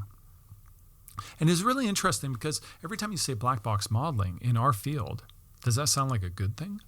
Sounds pretty ominous to me. It sounds bad. It sounds like practicing something you don't understand. It sounds like you're being negligent. Professional engineer speak here. That's not competent practice, right? And I'm a professional engineer. So now what he did was he pulled out his cell phone and he asked everyone, he's like, who knows how this works? Like cellular tower, cellular communication. What was the major technology breakthrough that we could actually all start working on these systems together? And he said nobody in the room could recreate this. If we reset society technologically, no one could build this, right? But he said it works, and it works as a black box. And so we asked the question, should we be seeking technology development in our research to the point where things can operate as a black box, where people can find huge value in what we do without fully understanding or really understanding how they work? And so then man, at this point, I've gone all the way to now I have Star Trek in my head. Like, imagine that kind of technology where you're post-need type civilization, where technology, at that point, are they sitting there worried about credit and, you know what I mean? You don't hear anyone in Star Trek getting all obsessed with, oh, they wrote the code, she wrote the code, they did that. They're just in this kind of like, let's explore the universe and understand things. You know what I'm saying? Yeah. Like, and so they've moved on to like now bigger ideas and a lot of other things the machines just take care of, right? Maybe if I'm worried about it at all, I'm being short-sighted. Because maybe I should realize that this is the next step in evolution of how we discover, how we learn, how we share. Yeah. You know? Yeah, like knowledge is being slowly accumulated into this amalgamation of ideas that, I mean, shared with everybody. Who can take credit for that? Yeah. The human race, maybe. That's a beautiful idea, that right? That is really cool, yeah. Yeah. So maybe this is something we should all, like, everyone grab a shovel. Let's start making this thing, you know? Like, maybe that's exciting. That it doesn't, yeah. It's like, who do we accredit to the Pyramid of Giza? Who do we accredit Stonehenge to? Who do we accredit the Colosseum? You know, it's... Yeah. And when I was in Croatia and study abroad, we were there. Yeah. We saw, was that Pula, the Colosseum there on the coast? Yeah. It took 80 years to build. Something like that. What was the life expectancy back then? Yeah. You know what I mean? Like, how many generations passed away while that darn thing was being built? You know? Like, maybe that would be a great thing for us. If we really saw ourselves building something great, because I got to tell you, for a period of time, you know what it was, right? Taming the wild, bringing light to the darkness, curing major diseases that afflicted us, you know, like, and inoculations that smallpox and so forth. Like we had all these great things we did. Maybe this is our next great step as a civilization. Yeah, kind of cool. It is inspirational. It really is exciting. Yeah, very cool. Now, not to keep bombarding you with the controversial topics, but I would like to talk about climate change, not in like a, gotcha kind of sense, but I mean, I think it's pretty widely accepted that the Earth's climate is changing due to human activity. Yeah. However, the severity to the change, or the severity of the change itself and our approach to mitigating it is just so controversial. And I really don't want to make this discussion about the facts and fallacies of climate change, but I do think that you have a really valuable perspective on the whole problem, because rarely do we talk to people who are actually from or in the industry about the problem itself. I feel like we vilify the industry a lot without getting its actual perspective. Yeah, just segueing into the first question here, what is the industry's approach to the climate change issue? So Jason, that's a fair question. All these questions are fair. And I am a professor in the Department of Petroleum and Geosystems Engineering, so I don't get to dodge this question. I don't have a right to, and I had 13 years. I put my kids through college. I saved up, and my kids are going through college because of energy. So and it's in my blood. My uncle drilled Leduc number 2 and 3 in the Western Canadian sedimentary basin, like major kind of discovery areas. So I need to answer this question. The first thing let me just say in general is that we in petroleum, mining, all of these kind of resource type of industries, we tend to love the outdoors. We tend to be those outdoorsy people who love spending time in the outdoors, not in artificial environments. We tend to be the type of people who really appreciate the geology, the beauty around us, the national parks and so forth. So it's part of our culture. And so if anyone thinks that, okay, so inside of an energy company, like there's kind of a, sinister kind of feeling of hate towards the environment or something, I've never ever seen that. I've never ever seen that. There's an appreciation, and they adore, the environment. The other thing is that I also recognize the fact that, and I had this opportunity. I sat at the table with John Watson, the CEO of Chevron, because I was part of this high potential employee program.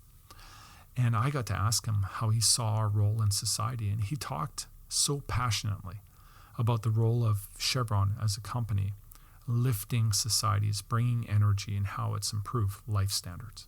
Like literally eased human suffering around the world. Yeah. Like energy, the energy sources we've had up until now, which 80-something% is, oil and gas and coal, have raised billions of people out of poverty.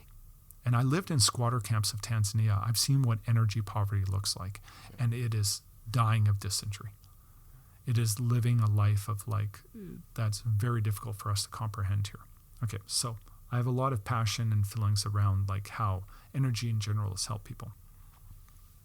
The other thing I'll say is me personally, this is one thing I think is important, is that I recognize as a geoscientist too, the fragility of our Earth system.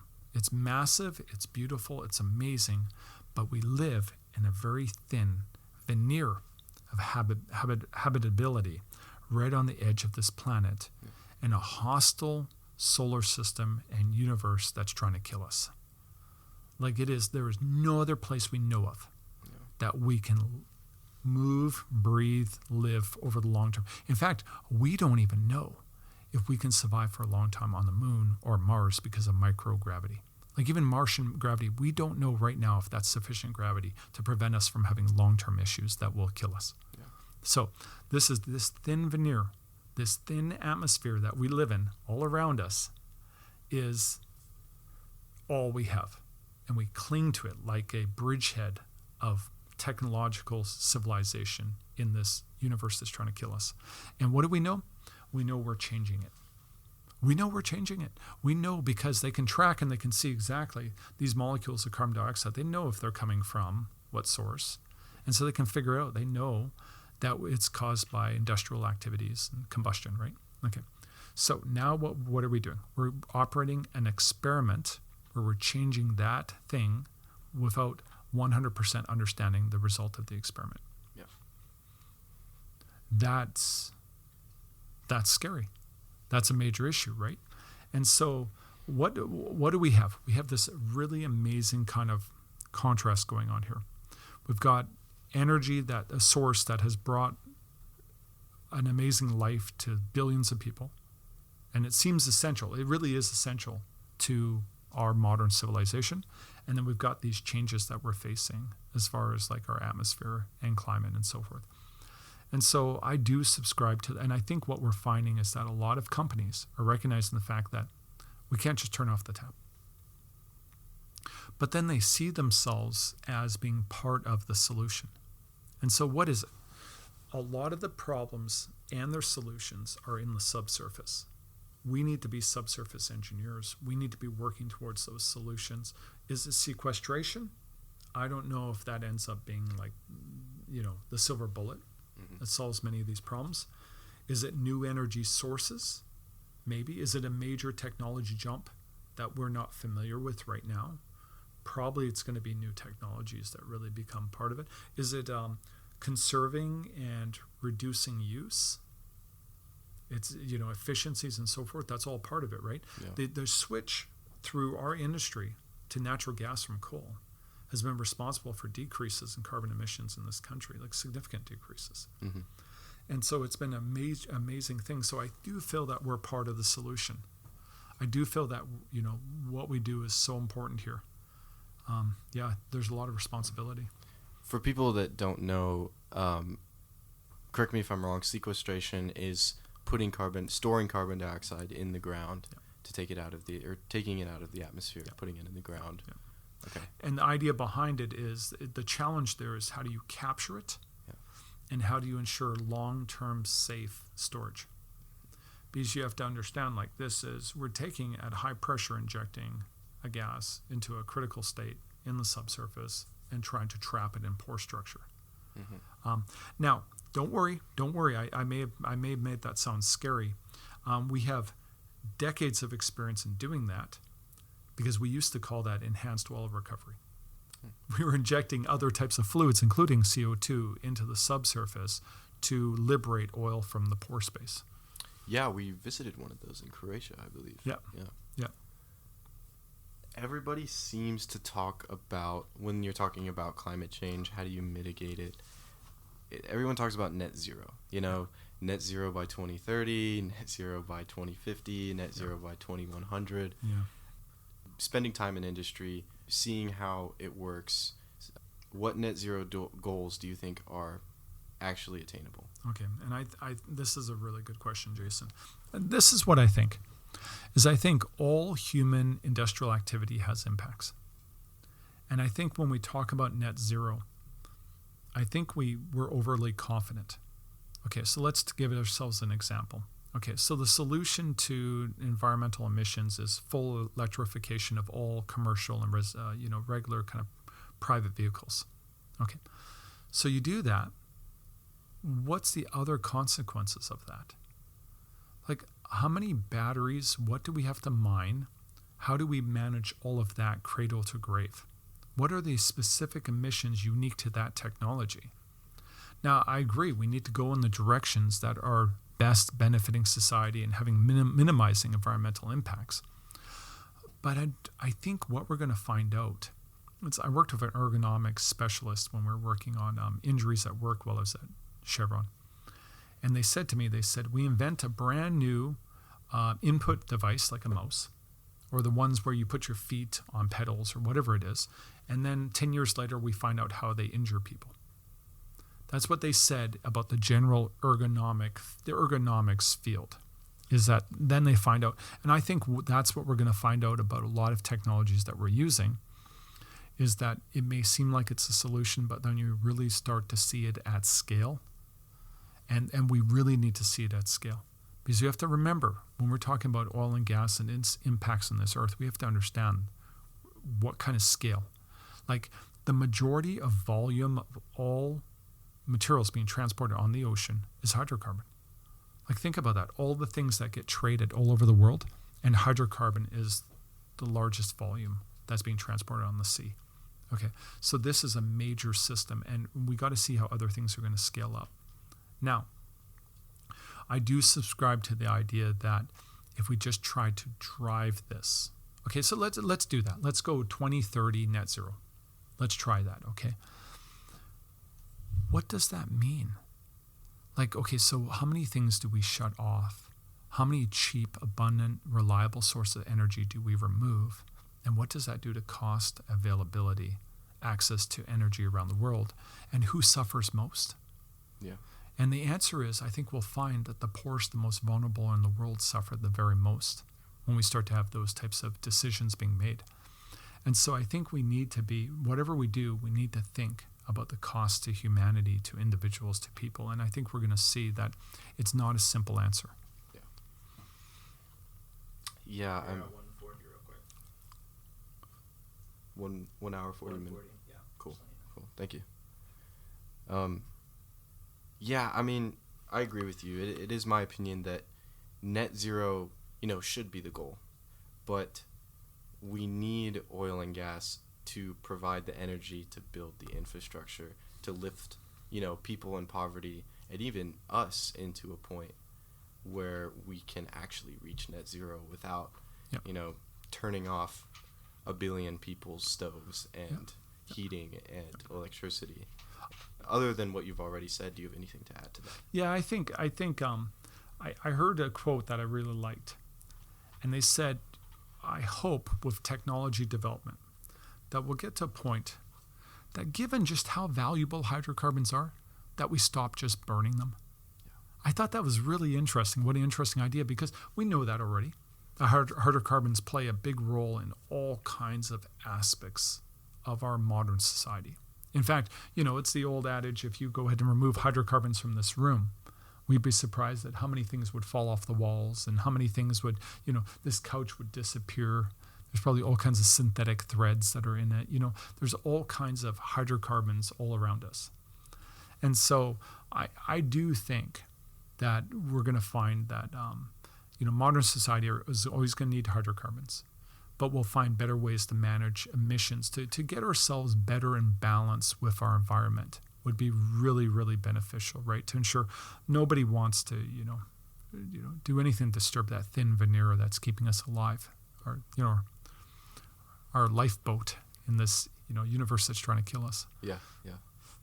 I know that, or I've heard that these big oil companies like Exxon and Shell and Chevron, they're going to become quote unquote energy companies, and in the sense that they'll branch out into other forms of energy like solar, wind, hydrogen. How true is that, and is that something that's already happening? Well, and so I don't speak for any particular companies when I'm talking here. Yeah. But it was really, really interesting. I was on a trip once, and I went to the Center of Atmospheric Studies or Science. What is that? It's over in Boulder, Colorado. National Atmospheric something or the other. It's a really interesting facility. It's where they have the big supercomputers that run a lot of climate models. And so I went there and I visited. I was with a group of high-performing employees. And so we were asking questions.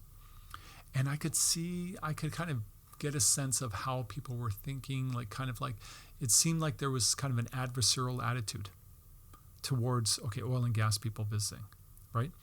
And so I asked the question, I said, okay, he was one of the directors there or something. I said, tomorrow you're the CEO of this big, giant oil company. Okay, what would you do? Your day one, what do you do? And it was a really fascinating answer. They said, listen, you're an energy company. You're concerned with liquid portable forms of energy. I said, okay, I would invest immediately in these. And now maybe some of it didn't age well because they said at the time, kind of biofuels, kind of biofuel type tech, right? And he said, because that's carbon neutral. Okay. Now, what was interesting is that's insightful on two sides. One, that, the infrastructure, the knowledge of being able to manage the subsurface and deal with different types of energy sources is always going to add value. We need that going forward. We need to have that capability. That's going to be there. My conscience is clean when I'm educating students right now in our department that I am 100% sure they will have long, happy careers working in this subsurface field. Okay. Now, the other side of it that was really interesting was his forecast was somehow wrong. Because we learned something very quickly, didn't we? We said, the answer is we'll use corn or whatever type of method. And then do you notice how nobody forecasted that? Nobody said, it's going to become a food versus fuel competition, and food's going to lose out, and corn's going to become more expensive, and the very poorest of the world are going to start having hunger issues, right? Isn't that interesting? They didn't know that. And so it seemed like these systems are very complicated. They thought they had just, this is all you have to do. No, But I think we will find that there's going to be lots of great things we can do. We're going to need portable energy sources. And I think there's going to be a lot of interesting technologies developed there. And I think we're going to find that these companies, the big companies, they do spend money on research. They do innovate. In fact, every single major change in subsurface energy has been driven by big jumps in technology. And they're very good at that. So I do anticipate we're going to see in the future ongoing technological developments that are going to assist here. Yeah. It seems like a problem that, you seem pretty optimistic, and it seems like a problem that, the solutions aren't necessarily there yet, but they do seem attainable, wherever they are. Yeah. Now, talking about professorship versus industry a little bit, I remember talking to you in Croatia. I think we were walking up the mountain one time. Yeah. And I was just like, kind of, how fulfilling do you find teaching? Like, I remember having this kind of itch to help people grow and to learn, and I wanted to ask you again about that. Does mentorship provide you with feelings that you wouldn't find elsewhere? So I was inside the company for about 12 years, and I had doubled my salary in the first 5 years. I tripled my salary probably in the next 4 years after that or so. Like I was doing great, and I reached a point where I kind of thought, what next? What is my life really going to be defined by? And I realized that more money wasn't it. Like just more money wasn't kind of the thing that ultimately drove me. Okay, so then I thought about it, and I thought, what days am I really charged? What days am I really excited? And I was teaching about 6, 7, maybe sometimes less, 5 weeks a year, formally teaching inside the company, where I'm acting like a professor. And I realized that those were the greatest days. Those are days where I was really excited. And that's what got me thinking about what I want to do. And then there were some other experiences. I lost my parents, and that was pretty heavy for me, losing them. And just thinking about what life is all about and the value of people and family and all that, right? And my kids growing up. And so that was about the time when I started kind of thinking about maybe it's being a professor. That would be the exciting thing to do. Okay, so now let's fast forward. I'm a professor, and I got full professor. And that week, the next day, I had a meeting with all my PhD students, and they threw a surprise party for me. And I show up, and there's like cookie cake. I don't like cookie cake, but I had a piece of cookie cake because it was so much fun. I was hanging out with the students, and we're all joking around, right?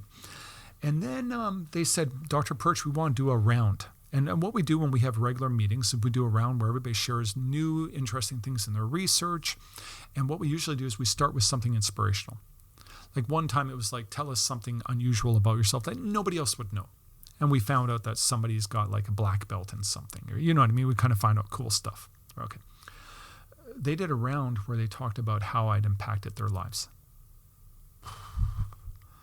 And I didn't ask for that. I didn't expect that. And I just sat there. That's going to be heavy. And I got to admit, I was a little embarrassed. A little because, what I mean? It feels weird. It feels weird. So anyway, so they're going one after another. You always treated us with respect. Okay, that's cool. That's cool because you don't have to. You as a professor, you have a role where you don't have to do that. Well, I do. Okay, so that's nice. You taught me new things. You showed me new things. You made me discover new things I was fascinated in, new interesting paths for my life. And you've changed my direction totally. Okay, that feels pretty good. There was the last student, and he didn't even start, and he was already crying. And he just said, when I couldn't, you taught me to believe in myself. When I couldn't, you taught me that. And I thought about that. I thought, wow, that was just, I did that. You know what I mean? Like, I'll tell you what. We had a consortium meeting. One of my students showed up with a hard copy of their thesis. And took pictures with them. Everything was cool. Took it home. The front page, the front leaf was just basically, the whole thing was handwriting.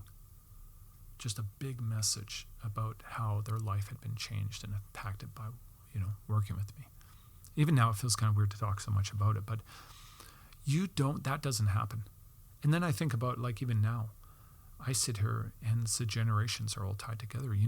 Everything, so many things I do are directed by how would my advisor have done it. Mm-hmm. I was mentored. I was taught by a PhD advisor. And so I feel the same way back towards Clayton Deutsch. He changed my life. Do you know what I mean? So this whole thing, like, I'm just here for geologic time. I'm just here for a little blink of the eye, right? I'm not here for long. But I get to impact lives. I get to, like, leave that with people, like, through people. To me, that's, what was it? I had a dream one time. This is going to get surreal now. I had a dream. And in the dream, I was building a model. And the model went wrong. And one of my dead family members showed up in the dream and looked at me and said, why do you care about that? That's just a bunch of dumb rocks. And what was interesting was right at that moment, in my mind, I saw my children at home while I was sitting there struggling on the model. And what was the message? Like, it was crazy. It was a message of, you're spending all your time here, but what really matters is people. Yeah. This stuff. And so what's amazing about what I do now is I get to be technical. I get to be engineering, but I get to impact people while doing it. Mm-hmm. Which, once you get, but you said it at the beginning, Jason. You said some people work-life balance. Their job is their hobby. Yeah. But I get to do that and impact people while doing it. Super cool, right? That sounds like the perfect setup. Yeah. Yeah. The only thing I'd say is this, is that the one thing I have not learned how to manage yet is it is a tidal wave of need and you are standing there in the face of it. There is no shortage. I come to work on a regular day, and I have 2 or 3 people invite me to speak in major venues. I have 3 or 4 students ask me if they can be my PhD student. And that's just before 8 o'clock in the morning.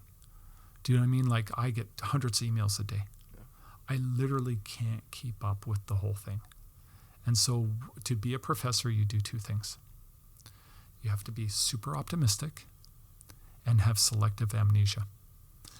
You literally just keep going forward saying, I'm going to do the little thing I can do today, and I'm going to have to just forget about all the failures and all the things that I couldn't do. So just to sum it up, I mean, for someone listening that wants to teach others or wants to serve others, impact people's lives, it seems like teaching is a very worthy career to pursue. So remember when I talked about the friend of mine who'd been through all the companies and didn't enjoy? Yeah. I'm sure there's a million things that could make me not like this job. Do you know what I'm saying? Like, I'm sure if I didn't have that selective amnesia, if I wasn't just walking around just optimistic and just excited about it, there'd be a lot of things that could drag me down. But this job it has absolutely no ceiling in the way you can impact others. Like, I get 20,000 views on my YouTube channel a month. Okay. I get contacted almost daily, like with those emails, daily from people saying, I'm a student over here. I couldn't learn this topic. It wasn't working. I found your channel, and now it's improved so much. I've got emails from bosses, managers, who say, half my team is using your code. You're making us more productive. Thank you. You know what I mean? Like, this is amazing. Like, we're really helping people, and it's unlimited in the way you can help people. I think it's incredible. So I may not win any big prizes here as a professor, but I hope when this whole thing is done, people look at me and say, Pyrcz cared. Pyrcz tried to do something. I mean, it sounds like you've won some big prizes already with your full professorship and tenure off the bat. Do you know what? And I want to give a shout out to our university leadership. Yeah. They read and they were touched by all the stuff I did to help people. They mentioned it. Isn't that cool? Like, you might think it's a heartless system where you got to bring money in and, it's based on number of papers only. They loved that. I did that, but they also loved the other stuff. They loved that. Very cool. Yeah. I remember talking to a researcher, and he was saying that, like, there's such a balance between competency and surrounding yourself with people that are just nice to be around. Because if you go down the full competency route, you are probably going to be surrounding yourself with people that it's just not going to be as friendly.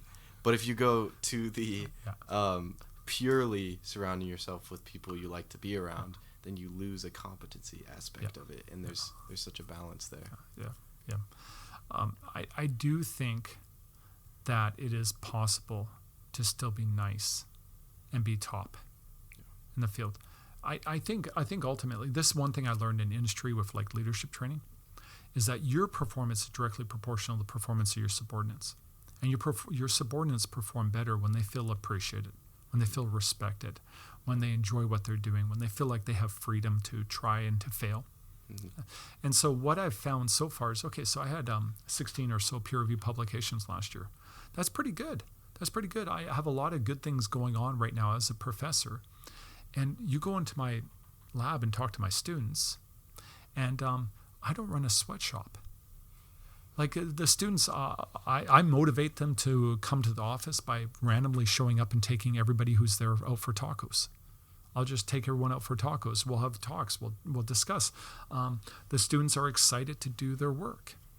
So I don't think it's necessarily mutually exclusive. I think we can kind of have both of those things. Gotcha. Now, here's the thing that's interesting, though. Surrounding yourself with people who see things differently. Mm-hmm.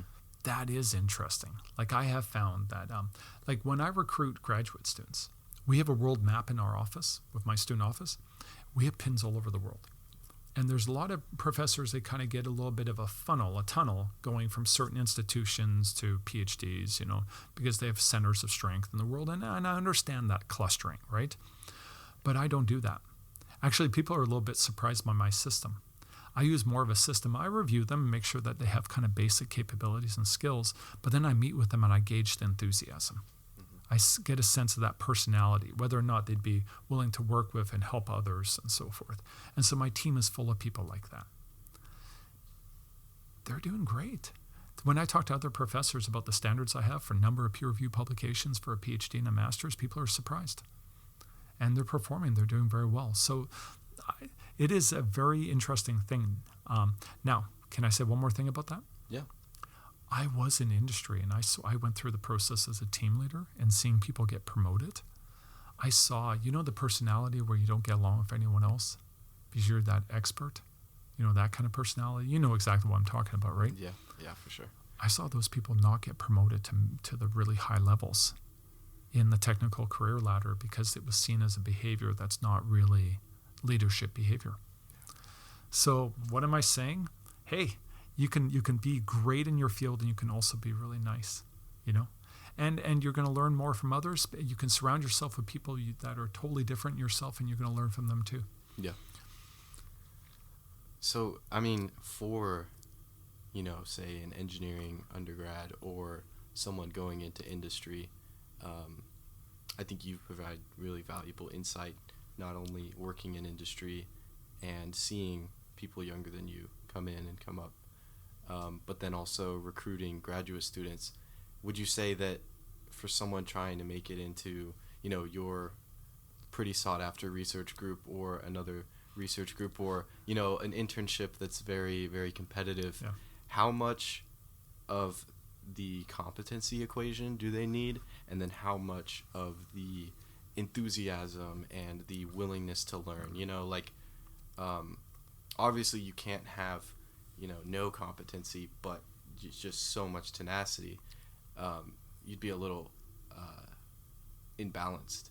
Yep. But you can't have so much competency, like you were saying, with the people that think they're the expert, but then your people skills are, not there, and you don't have that much drive. Where does that balance lie?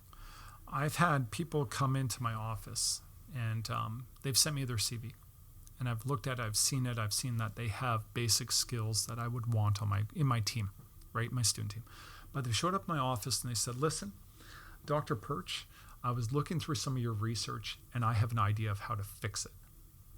That kind of enthusiasm. That's pretty impressive. I like that. I don't mind being challenged. Okay. I have people who look through my educational content and say, hey, I like this lecture, but what about a lecture on this? And by the way, I already worked up a workflow and here are some of the things. That's pretty impressive. That type of level of enthusiasm. Because this is the thing. I treat this as my hobby. This is my love. I code to relax. You know what I mean? Wouldn't it be great if my students are the same? Do you know what I mean? Now, I'm not suggesting out of balance work-life and all that. But what I am suggesting is that same level of enthusiasm about it is essential. Now, it's interesting to me because now we're getting into the topic of how do we assess the ability to do research. And it's not just grades. It's not just, standardized tests. It's this kind of creative mindset, right? How do you judge that? Yeah. I don't know. I don't know if I've dialed that in. I think if I did, I could definitely start a startup company that would, I'd make millions helping people know exactly who to hire into innovative positions, right? But I do feel it's been working for me so far, is kind of seeing that spark, that enthusiasm has been really helpful to kind of identify those people.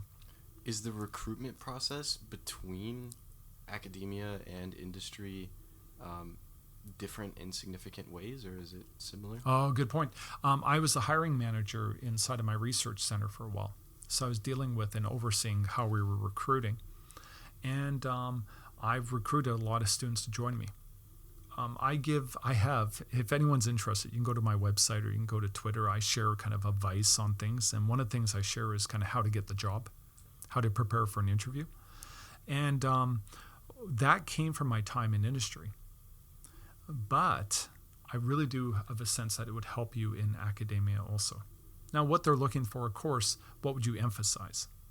In academia, they really want individuals that are able to do innovative research. In some industry positions, they want that too.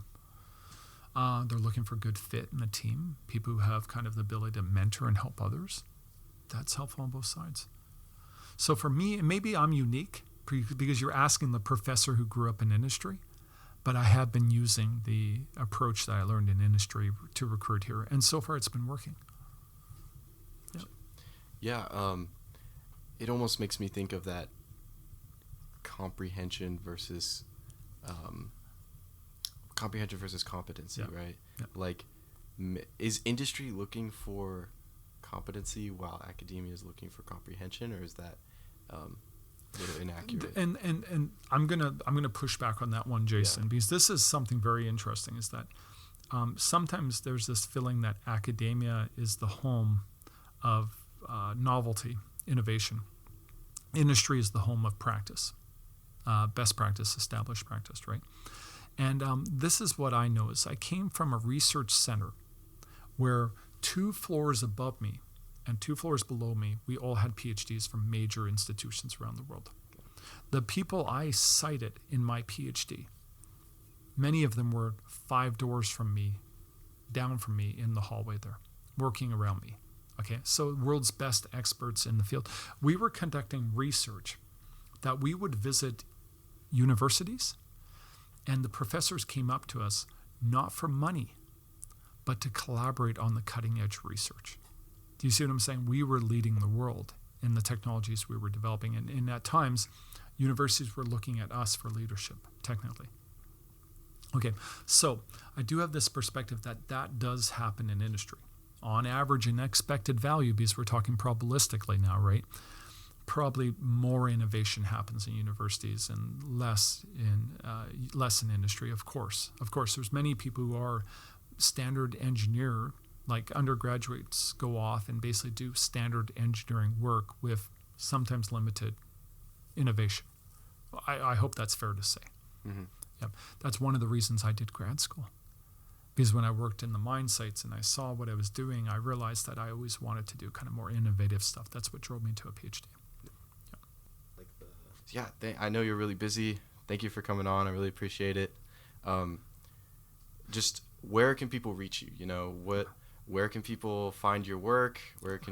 Is there anything you want to promote? You know, where can people find you? Well, Jason, first of all, thank you very much for having me on, and I do appreciate you doing this. Your heart's in the right place. You want to share knowledge, positivity, things of interest, things that lift people with others, and so to that I salute you. Thank you for making this effort to do this. The second thing is that to find out more about all of the resources I give away, just look me up as the Geostats guy, or my last name, which I'm sure will be listed on this. Just look me up by that. I'm one of the few Pyrcz running around here in the States, and I share all of my content. YouTube, I have a channel which has all of my courses organized in playlists with links to all of the workflows that are used in the lectures on my GitHub account. You can download all of it, hundreds of well-documented workflows, interactivities, that'll help you learn about AI, machine learning, data analytics. So I'm happy to share that. I'm on Twitter. So what I do on Twitter is I just share positivity. I'm a voice of positivity in that cesspool of hate. So I do share positivity, and just once in a while, maybe a kayaking picture or two. Right? I think, Jason, you were in one of those pictures. Yeah, I'm in a few of them. Yeah. All right. Yeah, cool. Thank you very much. Hey, thank you.